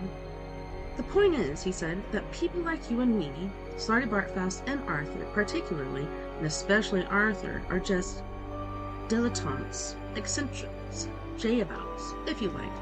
Slarty Bartfast frowned, partly in puzzlement and partly in umbrage. He started to speak. It was as far as he got. We're not obsessed by anything, you see, insisted Ford. And that's the deciding factor. We can't win against obsession. They care, we don't, they win. I care about lots of things, said Slarty Bartfast, his voice trembling partly with annoyance, but partly also with uncertainty. Such as? Well, said the old man, life, the universe, everything, really, fjords. Would you die for them? Fjords, blinking Slarty Bartfast in surprise. No. Well then, wouldn't see the point, to be honest. And I still can't see the connection, said Arthur, with Welks. Ford could feel the conversation slipping out of his control and refused to be sidetracked by anything at this point. The point is, he hissed, that we are not obsessive people, and we don't stand a chance against. Except for your sudden obsession with Welks, pursued Arthur, which I still haven't understood. Will you please leave Welks out of it? I will if you will, said Arthur. You brought the subject up. It was an error, said Ford. Forget them. The point is this. He leaned forward and rested his forehead on the tips of his fingers. What was I talking about? He said wearily. Let's just go down to the party, said Slarty Bartfast. For whatever reason, he stood up, shaking his head. I think that's what I was trying to say, said Ford. For some unexplained reason, the teleport cubicles were in the bathroom. Interesting. Chapter 15. Time travel is increasingly regarded as a menace. History is being polluted. The Encyclopedia Galactica has much to say on the theory and practice of time travel, most of which is incomprehensible to anyone who hasn't spent at least 4 times studying advanced hypermathematics. And since it was impossible to do this before time travel was invented, there was a certain amount of confusion as to how the idea was arrived at in the first place. One rationalization of this problem states that time travel was, by its very nature, discovered simultaneously at all periods of history, but this is clearly bunk. The trouble is that a lot of history is now quite clearly bunk as well. Here's an example. It may not seem to be an important one to some people, but to others it is crucial. It is certainly significant in that it was this single event that caused the campaign for real time to be set up in the first place, or is it last? It depends which way round you see history as happening, and this too is now an increasingly vexed question. There is or was a poet. His name was Lalafa, and he wrote what are widely regarded throughout the galaxy as the finest poems in existence, the Songs of the Long Land. They were unspeakably wonderful. That is to say, you couldn't speak very much of them at once without being so overcome with emotion, truth, and a sense of wholeness and oneness of things that you wouldn't pretty soon need a brisk walk round the block, possibly pausing at a bar on the way back for a quick glass of perspective soda. They were that good. The Lafa had lived in the forest of long lands of Effa. He lived there, and he wrote his poems there. He wrote them on pages made of dried habra leaves, without the benefit of education on correcting fluid. He wrote about the light in the forest. Good gosh, something's getting my nose. And what he thought about that. He read about the darkness in the forest, and what he thought about that. He wrote about the girl who had left him, and precisely what he thought about that. Long after his death, his poems were found and wandered over. News of them spread like morning sunlight. For centuries, they illuminated and watered the lives of many people whose lives might otherwise have been darker and drier. Then, shortly after the invention of time travel, some major correcting fluid manufacturers wondered whether this poem might have been better still if he had had access to some high-quality correcting fluid, and whether he might be persuaded to say a few words to that effect.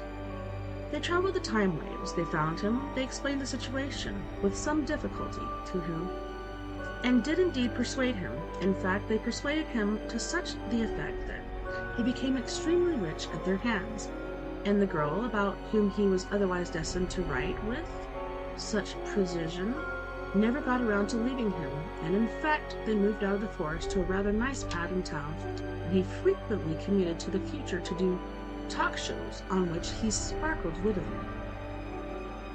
He never got around to writing the poems, of course, which was a problem, but an easily solved one. The manufacturers of the correcting fluid simply packed him off for a week somewhere with a copy of a later edition of his book and stacks of dried habra leaves to copy them out onto, making the odd deliberate mistake and correction on the way. Many people now say that the poems are suddenly worthless. Others argue that they are exactly the same as they always were, so what's changed? The first people say that that isn't the point. They aren't quite certain what the point is, but they are quite sure that that isn't it. They set up the campaign for real time to try to stop this sort of thing going on. Their case was considerably strengthened by the fact that a week after they had set themselves up, news broke that not only had the great cathedral of Chalcedon been pulled down in order to build a new ion refinery, but that the construction of the refinery had taken so long and had to extend so far back into the past in order to allow ion production to start on time, that the cathedral of Chalcedon had now never been built in the first place. Picture postcards of the cathedral suddenly became immensely valuable. So a lot of history is now gone forever.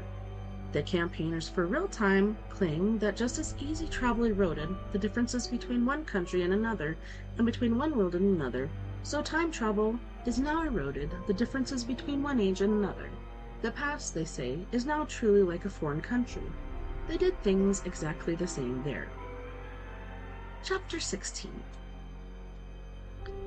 Arthur materialized and did so with all the customary staggering about and clasping at his throat, heart, and various limbs that he still indulged himself in whenever he made any of these hateful and painful materializations, that he was determined not to let himself get used to it. He looked around for the others. They weren't there. He looked around for the others again. They still weren't there. He closed his eyes and opened them. He looked around for the others. They obstinately persisted in their absence. He closed his eyes again, preparatory to making this completely futile exercise once more, and because it was only then, while his eyes were closed, that his brain began to register what his eyes had been looking at while they were open. A puzzled frown crept across his face. So he opened his eyes again to check his facts, and frown stayed put. If anything, it intensified and got a good firm grip. If this was a party, it was a very bad one. So bad, in fact, that everyone else had left. He abandoned this line of thought as futile. Obviously, this wasn't a party. It was a cave, or a labyrinth, or a tunnel, or something. There was insufficient light to tell, certainly insufficient light to hold a party in. All was darkness, a damp, shiny darkness. And there was no sound, no noise at all, except for the echoes of his own breathing, which sounded worried. And the more he listened to them, the more worried they began to sound. He coughed very slightly in an introductory sort of way. He then had to listen to the thin ghostly echo of his cough trailing off among winding corridors and slightless chambers, as of some great labyrinth, and eventually returning to him via further unseen corridors, as if to say, "Yes?" This happened to every noise he made, and it unnerved him. He tried to hum a cheery tune, but by the time it returned to him, it was a hollow dirge, and he stopped. His mind was suddenly full of images from the story that Slarty Bartfast had been telling him. He half expected suddenly to see lethal white robots step silently from the shadows and kill him. He caught his breath. They didn't.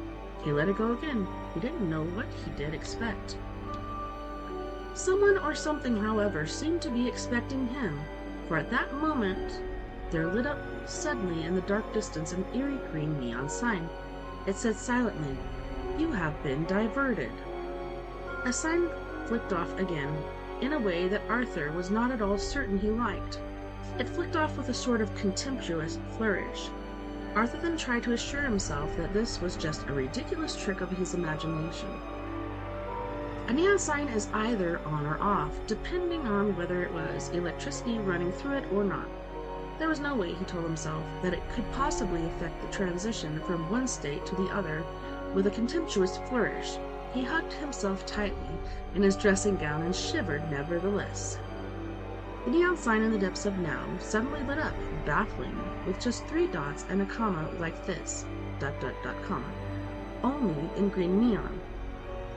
It was trying, Arthur realized after staring at his perplexity, for a second or two, to indicate that there was more to come.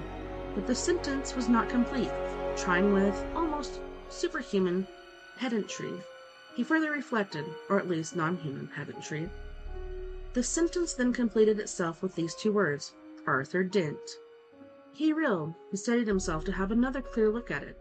It still said Arthur Dent, so he reeled again. Once again the sign flicked off and left him blinking in the darkness with just the dim red image of his name jumping on his retina.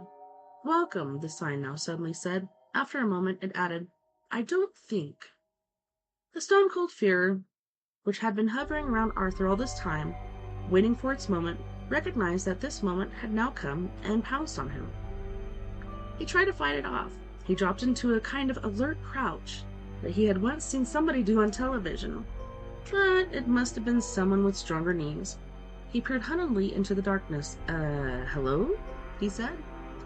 He cleared his throat and said it again, more loudly, and without the At some distance down the corridor, it seemed suddenly as if somebody started to beat on a bass drum. He listened to it for a few seconds and realized that it was just his heart beating. He listened for a few seconds more and realized that it wasn't his heart, it was somebody down the corridor beating on a bass drum. Beads of sweat formed on his brow, tensed themselves and leaped off. He put out a hand onto the floor to steady his alert crouch, which wasn't holding up very well. The sign changed itself again. It said, "Do not be alarmed." After a pause, it added, "Be very, very frightened, Arthur Dent." Once again it flicked off. Once again it left him in darkness. His eyes seemed to be popping out of his head. He wasn't certain if this was because they were trying to see more clearly or if they simply wanted to leave at this point. "Hello?" he said again, this time trying to put a note of rugged and aggressive self-assertion into it. "Is anyone there?" There was no reply, nothing. This unnerved Arthur even more than a reply would have done, and he began to back away from the scary nothingness. And the more he backed away, the more scared he became. After a while, he realized that the reason for this was that in all the films he had seen in which the hero backs farther and farther away from some imagined terror in front of him, he then manages to bump into it coming up from behind. At this point, it suddenly occurred to him to turn around rather quickly. There was nothing there, just blackness. This really unnerved him, and he started to back away from that, back the way he had come. After doing this for a short while, it suddenly occurred to him that he was now backing toward whatever it was he had been backing away from in the first place. This, he couldn't help thinking, must be a foolish thing to do. He decided he would be better off backing the way he had first been backing and turned around again. It turned out at this point that his second impulse had been the correct one, because there was an indescribable, hideous monster standing quietly behind him. Arthur yawed wildly as his skin tried to jump one way and his skeleton the other, while his brain tried to work out which of his ears it most wanted to crawl out of. "Bet you weren't expecting to see me again," said the monster, which Arthur couldn't help thinking was a strange remark for it to make, seeing that he had never met the creature before. He could tell that he hadn't met the creature before from the simple fact that he was able to sleep at nights. It was. Arthur blinked at it. It stood very still. It did look a little familiar. A terrible cold calm came over him as he realized that what he was looking at was a 6-foot-high hologram of a housefly. He wondered why anybody would be showing him a 6-foot-high hologram of a housefly at this time. He wondered whose voice he had heard. It was a terribly realistic hologram. It vanished. "Or perhaps you remember me better," said the voice suddenly, and it was a deep, hollow, malevolent voice that sounded like molten tar blurping out of a drum with evil on its mind, as the rabbit. With a sudden ping, there was a rabbit there in the black labyrinth with him. A huge, monstrously, hideously soft and lovable rabbit, an image again, but on which every single soft and lovable hair seemed like a real and single thing growing in its soft and lovable coat. Arthur was startled to see his own reflection in its soft and lovable, unblinking, and extremely huge brown eye. "More born in darkness," rumbled the voice, "raised in darkness. One morning, I poked my head for the first time into the bright new world and got it split open by what felt like some primitive instrument made of flint." "Made by you, Arthur Dent, and wielded by you rather hard, as I recall. You turned my skin into a bag for keeping interesting stones in. I happen to know that because in my next life I came back as a fly again, and you swatted me again. Only this time you swatted me with the bag you'd made of my previous skin. Arthur Dent, you are not merely a cruel and heartless man, you are also staggeringly tactless." The voice paused while Arthur gawked.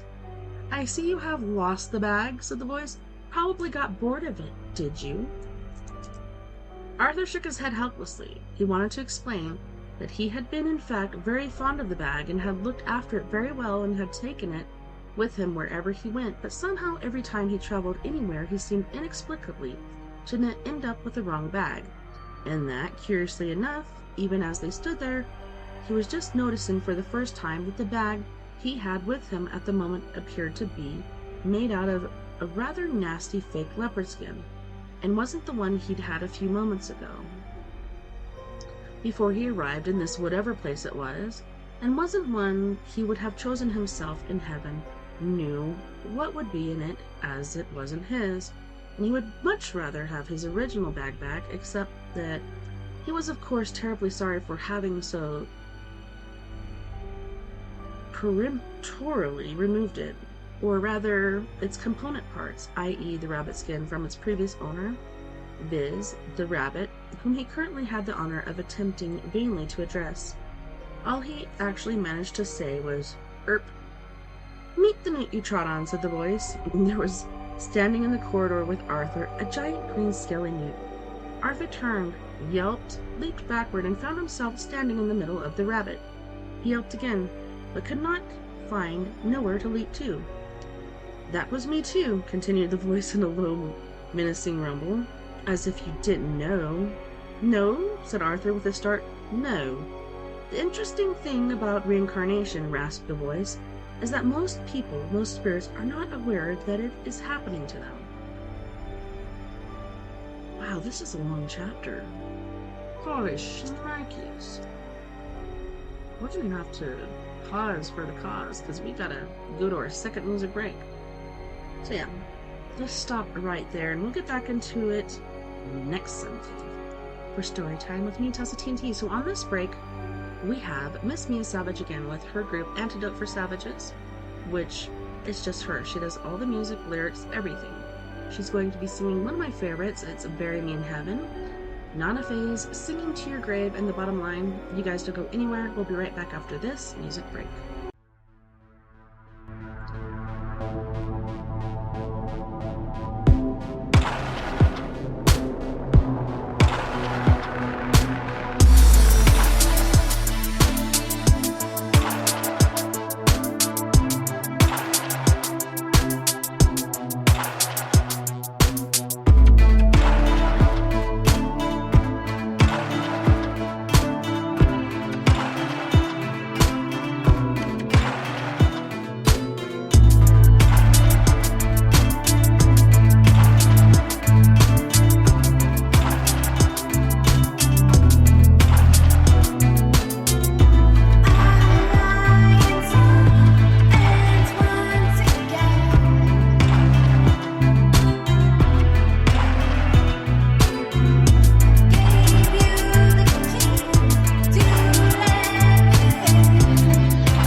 ransom letter.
nada. Because it's just a ride, and we can change it anytime we want.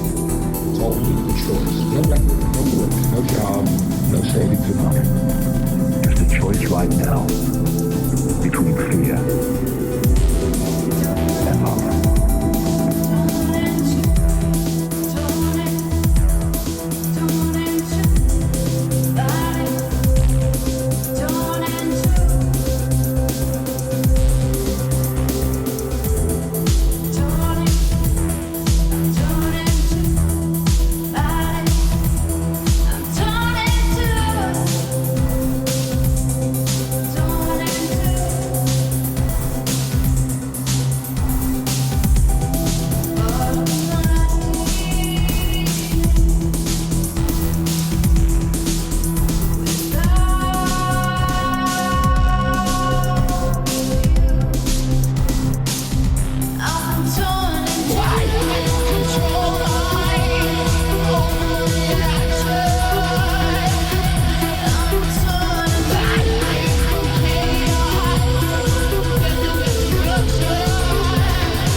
Right now, between fear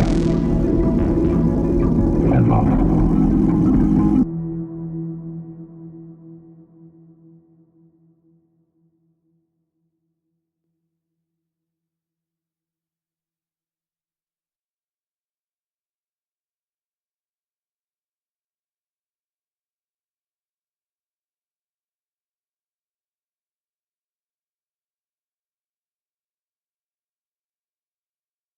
Hey guys, welcome back. Thanks so much for joining me tonight. I was just looking through my videos because at the end of story time, we always watch a creepy video together. And I was just seeing this one is a bit short. So I'm going to pull up this other one, other one, and see how that one works out for us. We'll try this other one later.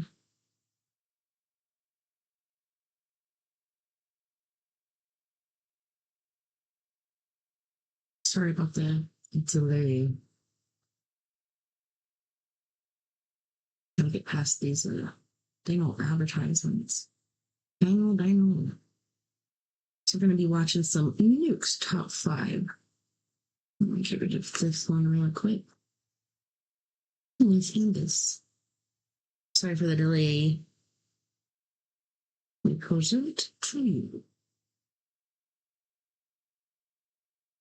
So this is not a top 5. This is a top 20 TikTok ghost videos of 2023. I believe could be 2024 because this was not too long ago. Let's go ahead and get to it, shall we? Make sure I got the right sound on. We don't want to have any echo go on. All right. Let's do this.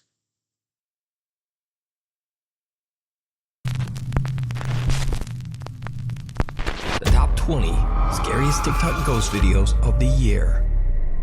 TikTok user DarkSecret37 is a mother from the Philippines currently living in Japan with her 2 sons. One evening in the spring when the sakura trees are in full bloom, the 2 boys make a video with one of their friends filming. What happens next is truly bizarre.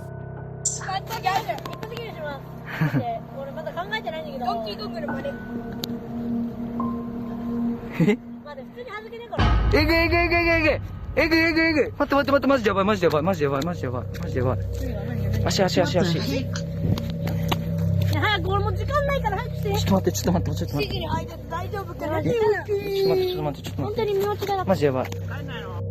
Did you see it? A hand wraps around one of the boy's legs. The guy who's recording is shocked and hurries over to inspect the area around the two boys. But there's nothing and no one there. Some Japanese TikTok commenters believe that long ago someone was buried on the spot where the sakura tree now stands, and that the restless spirit tried to reach out to the children. Literally.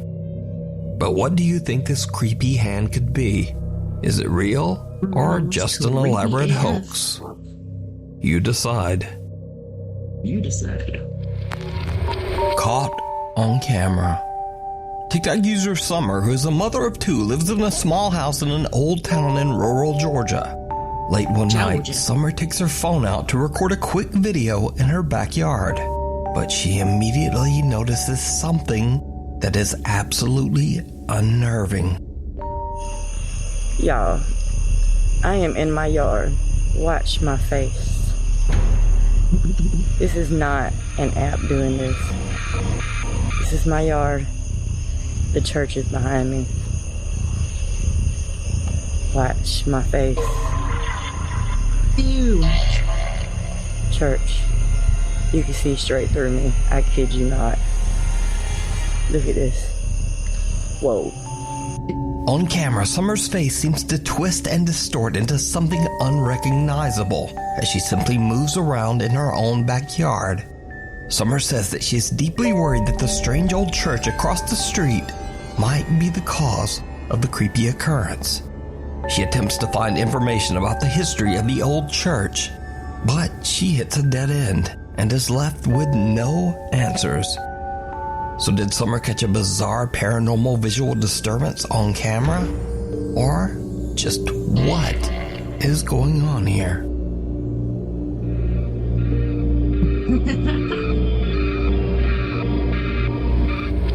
Meanwhile, on TikTok. More than 150 years old, the Anson Call House is known for its ghost stories. A family that lived here for close to 20 years says there's no question this place was haunted. On Halloween night, paranormal investigation team Paranosis hosts a live event on their TikTok page as they investigate the allegedly haunted Anson Call House in Bountiful, Utah. The historic home was built in 1859 and was the home of Mormon pioneer Anson Call and his 5 wives. It is said that Anson was a cruel man and would lock his wives in the basement if they did not obey him. He eventually passed away inside the home. 84 years later, it is said that Ted Bundy kidnapped and held a woman in the Anson Call home before taking her life. Lead investigator Bennett Rain and her team are broadcasting live outside the house when suddenly they all see something absolutely terrifying. What? There's like a knock on the... It sounded like a knock on a window or something. I'm done. I can't. Trying to drop. This chicken. Freaking, that's where it was trying to dude. What? Look at it! Look at it! Oh, it is the freaking ceiling. Wow. Wow. What the heck? Here's someone talking. There's some girls out in the front. Okay, that's the freaking ceiling. Freaking... I don't know. What? There was a thing like smashing up against the glass. Oh my god. Was that in the front? Was that the front of the freaking house?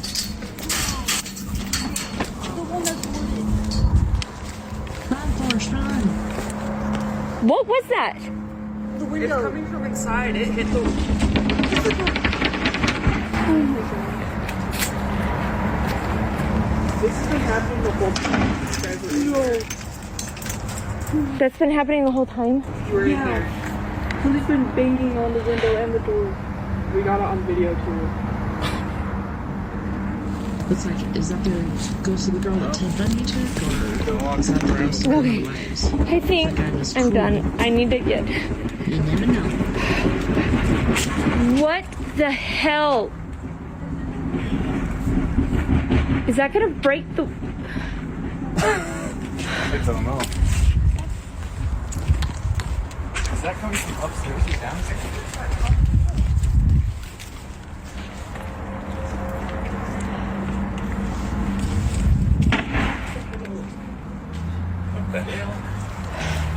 Okay. I think... Okay, that's the freaking... I'm done. Okay. We gotta go in. You're gonna go in? Yeah, let's go in. Why would you go in when the freaking house is falling apart? The remains of a bed frame fly up towards the ceiling. The shocked investigators quickly head inside to investigate. I think this is where the banging was coming from. This is for sure look. Look at that. That's what I saw flying around. I saw that in the window. Yeah, it was like clear up by the ceiling. Now, this terrifying event was all captured live, and fans of the Paranosis team shared their recordings of the investigation on TikTok. What makes the footage even more compelling is that paranormal fan Ashley came along on the investigation, and she too captured chilling footage of the Anson call home. Oh my gosh. No. Oh my gosh.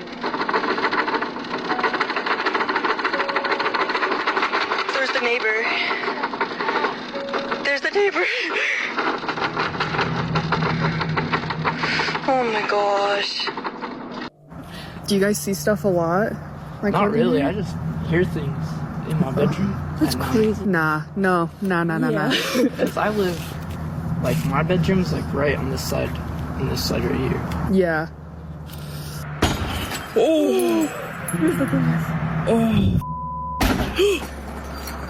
Oh my god. Yeah, yeah, the neighbor came over and was like, I know. Are there people in there? They're like, someone's knocking on our... And I was like, no, like, I think it might be the vibration from this. The kid that came up to us, he lives next door, and he was saying that he never sees anything, but he hears stuff all the time. And his window to his bedroom was right next to the house, and he said he hears stuff all the time. That's why he came out running. But they did say the neighbors on the right-hand side, like the opposite side of him, they always see women walking around upstairs where a lot of that banging was happening. So, no thanks. Now, with so many witnesses to these paranormal events, it makes you wonder whether the Anson call home might be truly haunted, and someone or something from the other side was banging on the doors and windows in an attempt to get out. But, as always, I leave that to you to decide. Before we move on to the next video, if you see anything that you think should be included in the top 5, contact us at nukestop5@gmail.com. Child's Play. Marika de Wit from the Netherlands posts on TikTok that she is worried about her youngest son.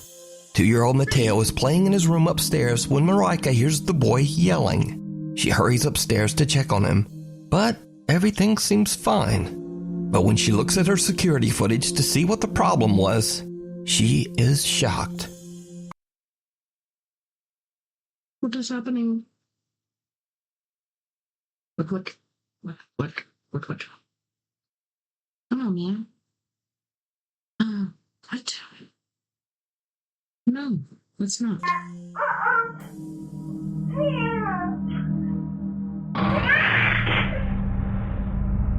Man. Poor kid.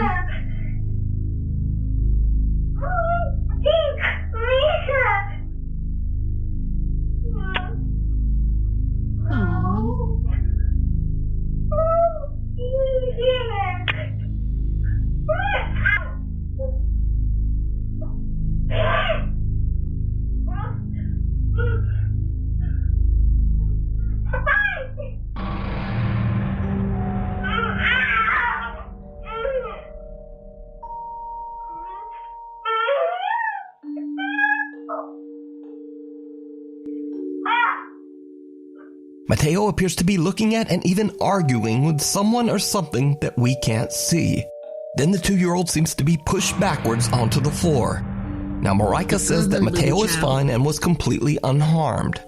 But this is where the story takes a very strange turn. You see, Marika says that she was originally pregnant with triplets, but sadly the other 2 fetuses failed to develop, leaving only little Mateo. Marika believes that Mateo might be visited by the spirits of his unborn siblings. But what do you think happened to little Mateo? Let me know. I don't know, man. The demon down the hall. Supernatural investigator Cody Aaron says in his YouTube and TikTok videos that he doesn't believe that ghosts are real, or at least that they aren't the lingering spirits of humans. Instead, he believes that all paranormal experiences are actually demonic in nature. Cody says that he has successfully helped troubled families struggling with demonic presences for years. So when a family member reaches out to Cody about the terrifying activity occurring in their office building, the concerned investigator doesn't hesitate to offer a helping hand. But what he encounters in this office building even takes him by surprise. Cody records as he explores the creepy empty office space at night. What happens next is downright chilling. Okay, you guys, so this is the door that moves on its own, and that's the chair that moves on its own. And I'm just tired, you know, there's absolutely nothing here this time. I've not seen anything. It's 9:46, and usually everything happens by this time, but nothing's going on. There was way more people than what's usually here today, so I kind of guess maybe that's what it is, and I'm just gonna call it a day. I'll start again tomorrow maybe, and we'll see what... Tomorrow? See, there you go. Doubting Thomas. Okay, so I'm the only one here right now, and the door just closed on its own.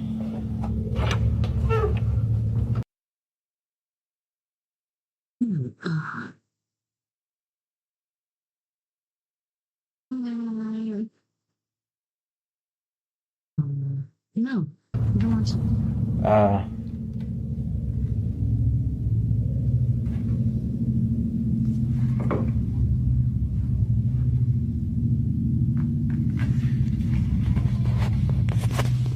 Did you see it?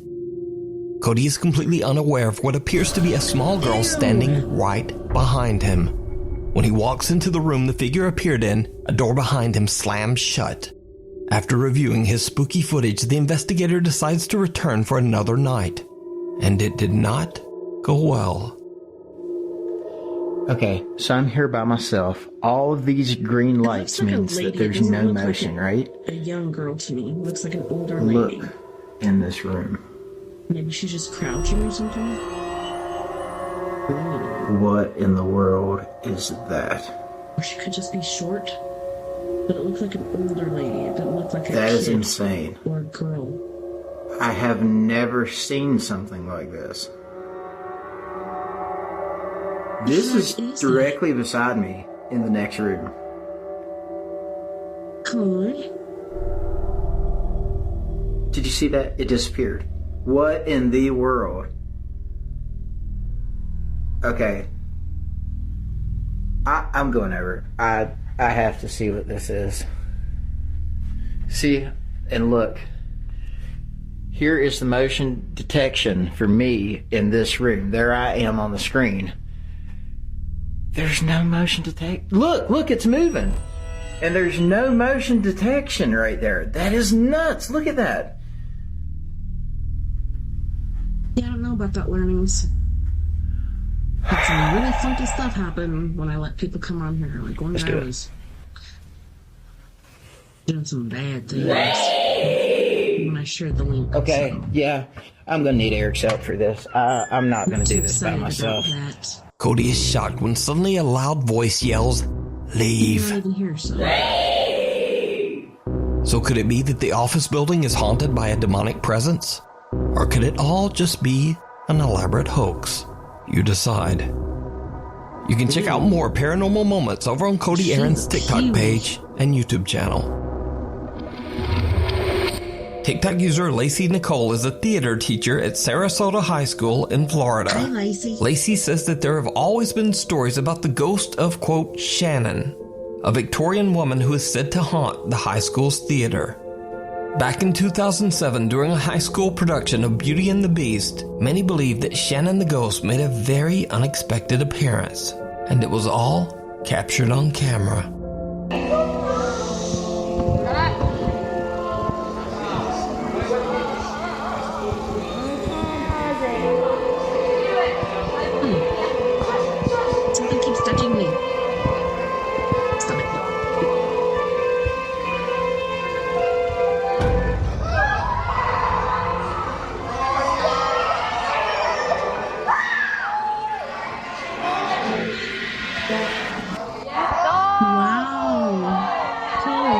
Rockies. And that's intense. Oh my god. That's terrifying. The unexplained apparition of a woman in a flowing white dress can be seen floating 8 to 10 feet above the stage. Now, it should be noted that this was in no way a part of the play. So could this be the spirit of Shannon, the Victorian-era ghost that haunts the theater? Let me know what you think.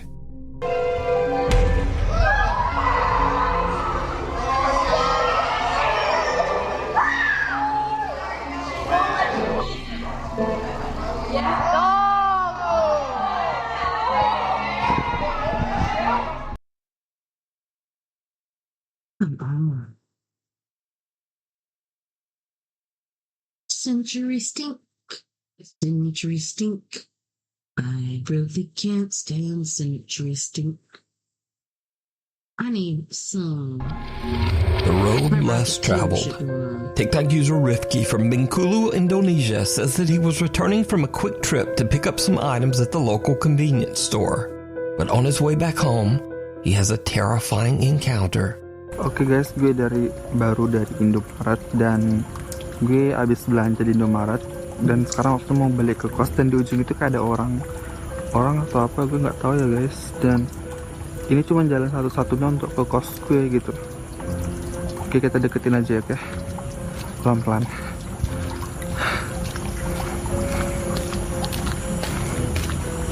Gue nggak tahu ini orang atau enggak ya.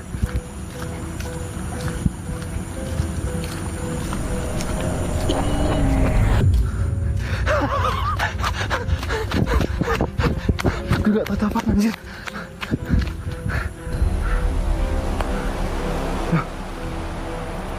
Kok ngilang anjir? Kemana tuh orang?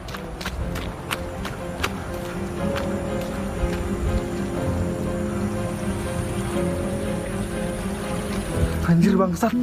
Ngilang guys. A strange woman seems to just stand motionless on the side of the road. Rifki is freaked out, and since this is his only way home, he decides to just run past the bizarre woman. But when he turns to look back, she has disappeared. The chilling figure appears to be a woman in a dress with her hair covering her face. Rifki is uncertain of what he has just witnessed and wonders if he captured something paranormal. So is this a real ghost caught on camera, or just someone acting really strange? I leave it up to you to decide. The Casper Mountain Crawler. TikTok user Isaiah Harris and his cousin Brock are out on a hiking trip on Casper Mountain in Wyoming.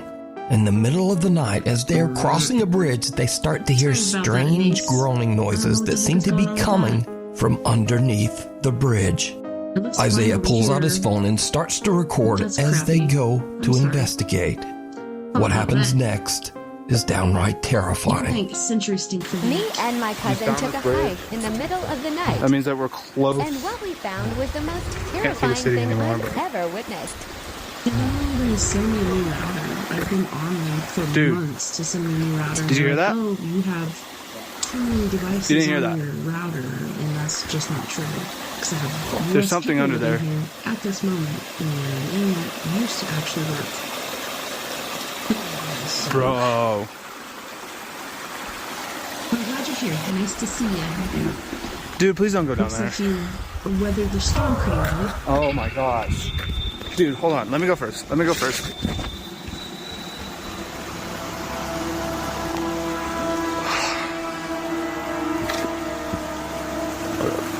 Right behind.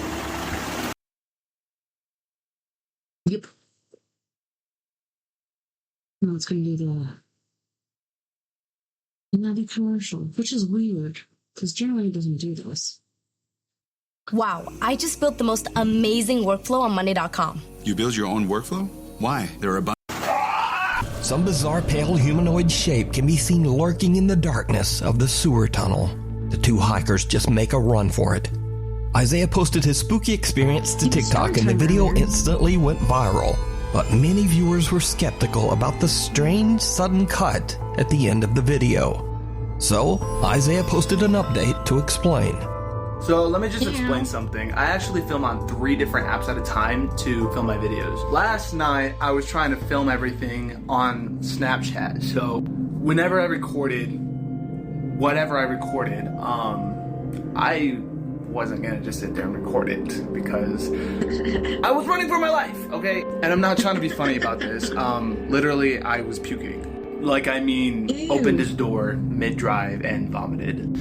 I don't know if it was because I was genuinely terrified or if it was because I was running so much, but I did. But I did manage to screenshot what was under that bridge and enhance it for you guys, and I'll show you that. Yeah, let me just tell you, I've never been more terrified in my entire life. I can't even look at this picture right now.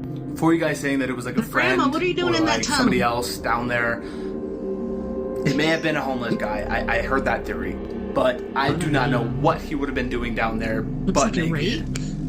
Maybe taking a bath, but just the sounds and everything about it just did not sit right with me. Now, after many requests, or some might say dares, from his viewers, Isaiah and his cousin Brock decide to go back to Casper Mountain and spend the entire night camping out in the spooky woods. So we're doing it. We got the 4-wheeler in the back, tents, and a hammock that I brought. We're up here. So we're gonna spend the entire night to try to find whatever it was that we saw last night. We're up on the mountain where we did see it, kind of close by. There was a waterfall that's kind of more down the mountain, but we're gonna try and find it tonight. We're gonna be up all night. No sleep. All right, guys, we're here. We're about to unload the 4-wheeler, but have some fun, kind of just camp out for a little bit. We got our site, and yeah. Forgot your axe? This is how we do it down here in the Wyoming. Oh yeah, look at that break. Good job. See, why are you doing shit like that? Okay, that's actually kind of creepy. Look, hope he doesn't jump out to scare me. Brock, please don't scare me. Don't do it. Oh my goodness. So he's got this terrible lighting. Oh my goodness, but we're literally trying to land the force real quick. We're just walking back right now, and like legit, I think we're lost because I don't have any idea where we're at. What? Do you know where we are? Ew. Dude, oh hell no. Oh, hell no. Okay, y'all, so we're back at camp. We didn't really get anything. We've been out here since like, what, we started looking at about 10, and it's already like 2:30. Sorry, guys. Maybe we can come back up here and film another one, but I don't know. Other than some creepy footsteps, Isaiah and Brock don't really capture much of anything that night. Or at least, that's what they thought. Because, did you see it? You know where we are? No. I heard it. I didn't see it. Dude, oh hell no. Spooky. Right after they hear footsteps, someone or something can be seen running through the trees, hiding in the dark. So, Isaiah and many of his viewers believe that some kind of strange creature is living on Casper Mountain. Some even believe this thing to be a skinwalker or a rake. But who or what do you think this is? Get out of there, Granny. Let me know down in the comments. Through the Looking Glass. TikTok user Kaylin Moore from Los Angeles, California claims that an old mirror in her home sometimes shows things that just aren't there. So this is an old mirror that I upcycled. So I don't know if you guys have heard this. Like, I know mirrors can be portals. Back in the day, people would cover their mirrors when people in their house would die or whatnot, so the spirit wouldn't go in there. But I heard recently, every mirror has something attached to it. Is that true? Like, is it really a portal no matter what? You know, pretty trippy. And I swear that sometimes you can see stuff in the background of the mirror that isn't actually there in real life. So I'm just gonna do a couple back and forths, but I'm curious to see if anyone sees anything that maybe I didn't catch. So here we go. Here's the mirror. Okay, so that's the background. Outside that, not only my brother saw like a smoky, hazy looking man in it, but also my ex-roommate, his daughter, saw the same guy in there. My apartment. And then recently, it just flung itself in. Alright, broke. comment if you see anything I still gotta clean that's that up. out of place. Did you see it?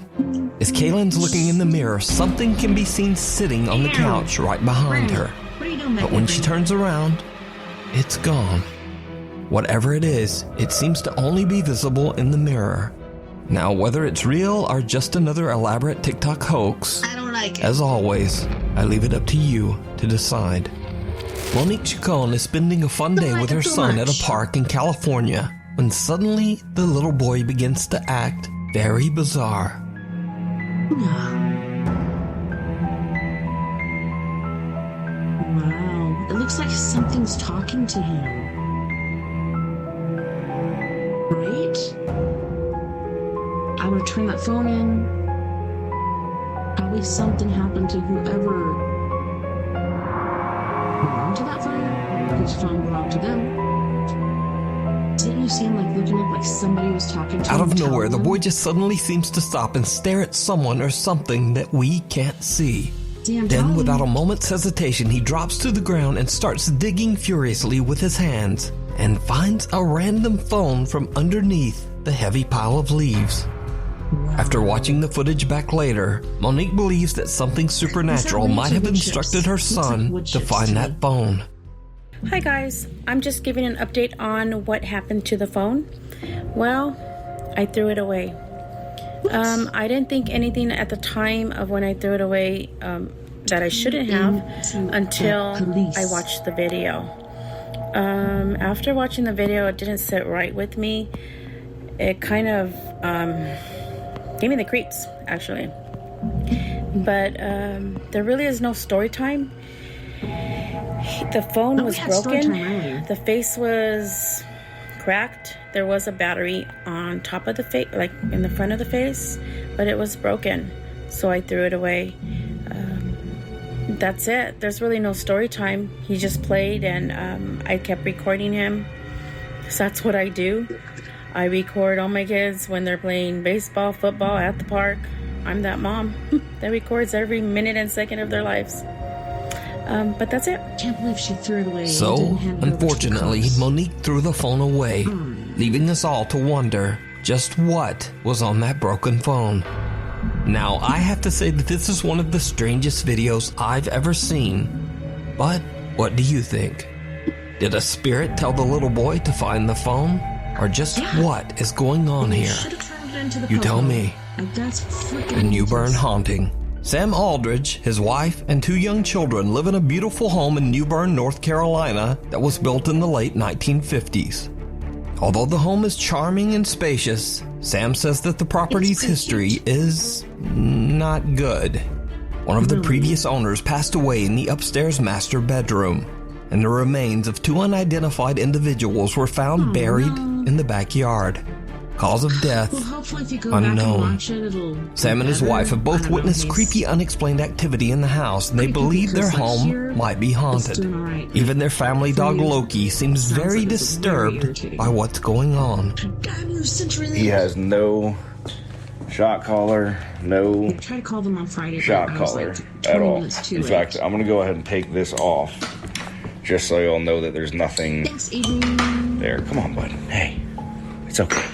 It's okay, buddy.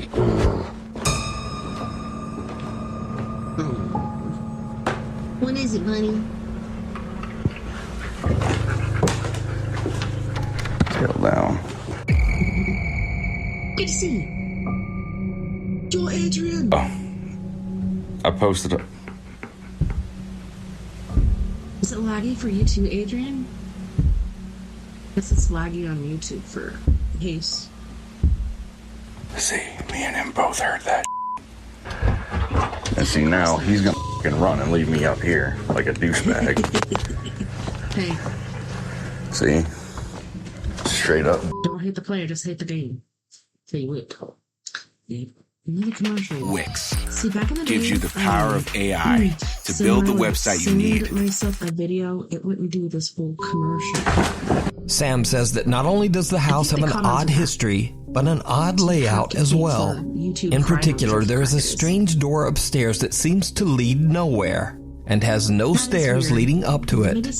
In a video, as Sam explains where the door is located, he captures something downright creepy. You can kind of see just how high up that door actually is if you're on the bottom floor. Yeah, you're looking at 10 plus 8. So you're looking at least 18 feet from your feet Adrian's saying it's coming on down. Facebook. You know, it could be something to do with you. Why the I don't know. A strange shadow figure can be seen, and two different voices can be heard, seemingly speaking to Sam. If you're on the bottom floor, bottom floor. Reading this. Oh yeah. Why the Freaking awesome. Love it. Sam has no idea what he just captured and simply explains that the area behind the door is attic storage space. So, one night Sam begins to hear strange sounds throughout his house. He hits record on his phone and goes to investigate. And that's when he sees something that shocks him to his core. Alright, see Hayes, sorry. Yeah, come back and watch it later. It should be better. Like, generally when it's uploaded and everything, like all the glitches go away, so yeah, hopefully you'll come back and watch it later. But hopefully CenturySync will send me a new router. Let's keep our fingers, toes, hairs, and eyes crossed.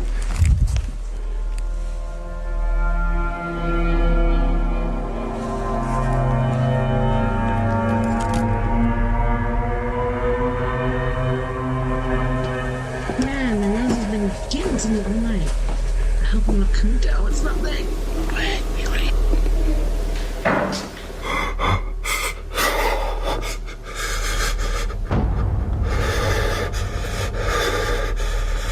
Holy. What looks like creepy, glowing, wide-set eyes seem to appear out of the darkness, peering at Sam as he stares back in terror. Whatever it is, then just seems to disappear. And that's not all that Sam has captured inside his haunted home. The creepy activity even starts to occur in the middle of the day.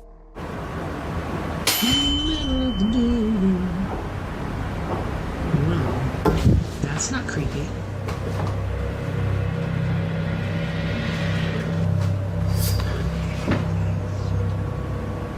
So I said somebody died in this house. Otherwise, like, what's going on with it? A loud sound startles Sam, and when he turns around, a white translucent figure appears to push a rocking horse, causing it to rock slowly back and forth. Did you see it? Now, with all this collected and highly disturbing footage, of course Sam's TikTok following is undecided on whether to believe his story or just write it off as another elaborate TikTok hoax. So is it real supernatural activity, or just some very good editing? As always, I leave that up to you to decide. Neighborhood Watch. Sarah Marie and her husband Bobby are having an afternoon get-together with some friends at their home in Florida, when suddenly they spot something very odd at the neighbor's house across the road. Comes back the other way. Why? It looks like somebody's peeking through that window, the one that's open. Now recording? Yes! Look.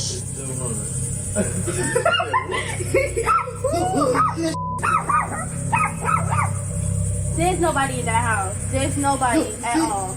Nobody. I didn't know they could be that visible now.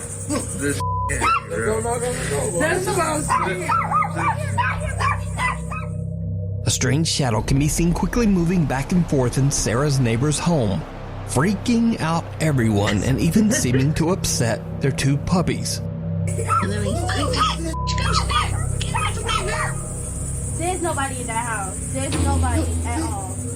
Sarah explains online that the home belongs to an older woman whose son, sadly, had passed away. Worried about the older woman's safety, Sarah calls her neighbor, but the woman says, I'm not even at home right now.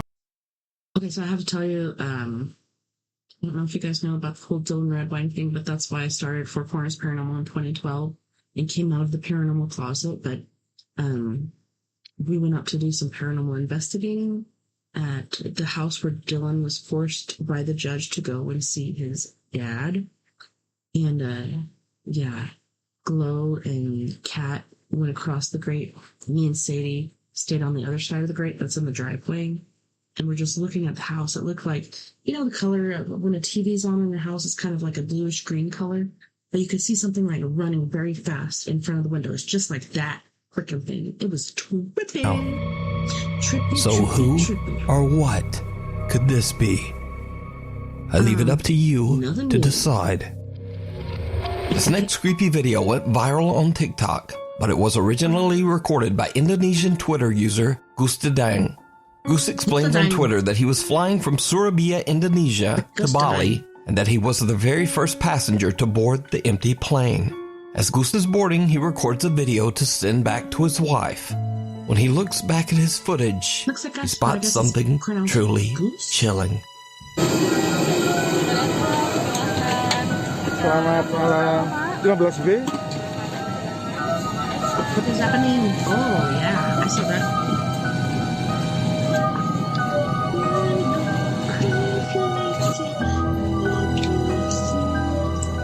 Someone or something that seems to be cloaked in black can be seen moving around in one of the seats. But when Goose walks by the seat, there's no one there. Host TessaTNT's video has been watched over 14 million times, and many viewers believe that the strange figure in the video could be the spirit of a deceased passenger. Oh my gosh. But what do you think? Kind of reminds me of the song. The pitter-patter of tiny feet. An anonymous TikTok user who is the mother of a newborn baby has shared only one video to her TikTok page, but the video shows something absolutely chilling.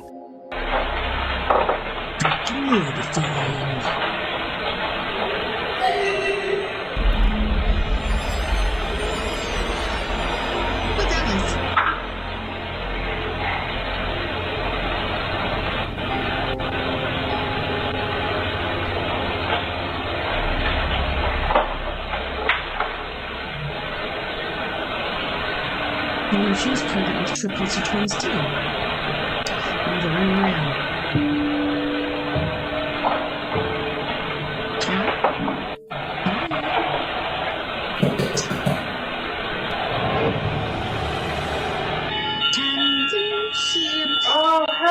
First, the eerie sound of someone laughing can be heard.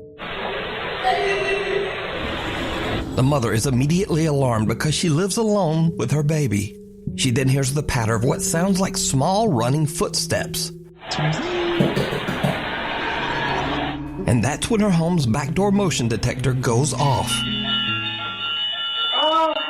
She immediately fears that someone might be in the house. But in the end, she finds nothing and no one's there. What she heard and captured remains a mystery. TikTok user Jim works at what he believes to be a haunted hospital in New Jersey. Early one afternoon, a security camera in one of the hospital's hallways captures something very creepy during Jim's shift. One moment.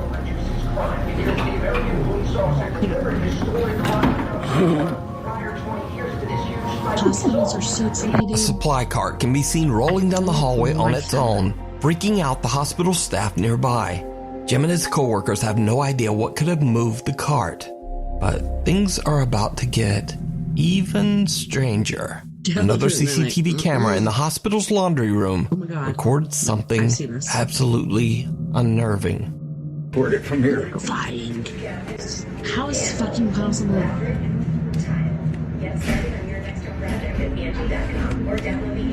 Sorry if I'm spoiling it for you, but this is impossible.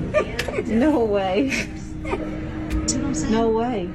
What the crap is that? Jim. Send me the video when you... Oh, I'm gonna. The best is when the other one comes over. It's like it didn't want to see the front of it, you know? It's funded so that he didn't have to look at it no more, whoever's in that room. I want a refund. Oh my God. Jim.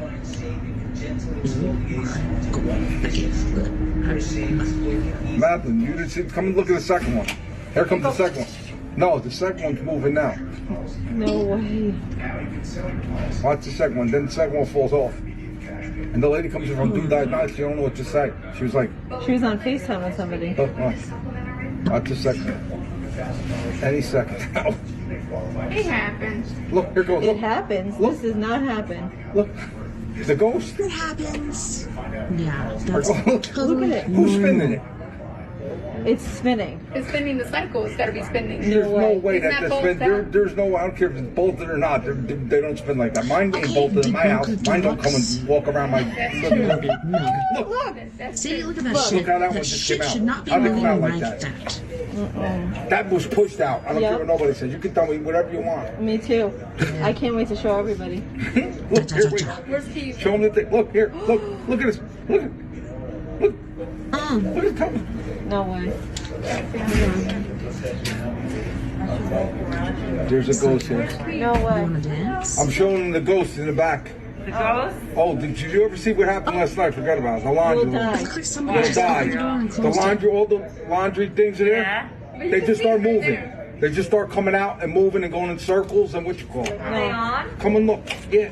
But it's crazy. I never saw anything like it in my whole life. Mira. Heavy washers and dryers slide across the floor as if they weigh nothing, seemingly moved by some unseen force. Jim and his fellow hospital workers can't believe their eyes as they watch the CCTV monitor. Now, even I'm not sure just what's going on here. Could it be that the hospital is indeed haunted, like Jim says? Or just what could be spinning around multiple heavy washers all at the same time? Let me know what you think. Guardian Angel. Only a few months ago, TikTok user Tana Witt went through a devastating tragedy when her brother suddenly and without warning passed away. Tana's brother was incredibly close to her family, including her 2-year-old daughter, Evelyn. One night, Tana and her daughter are home alone when something happens that shocks Tana to her core.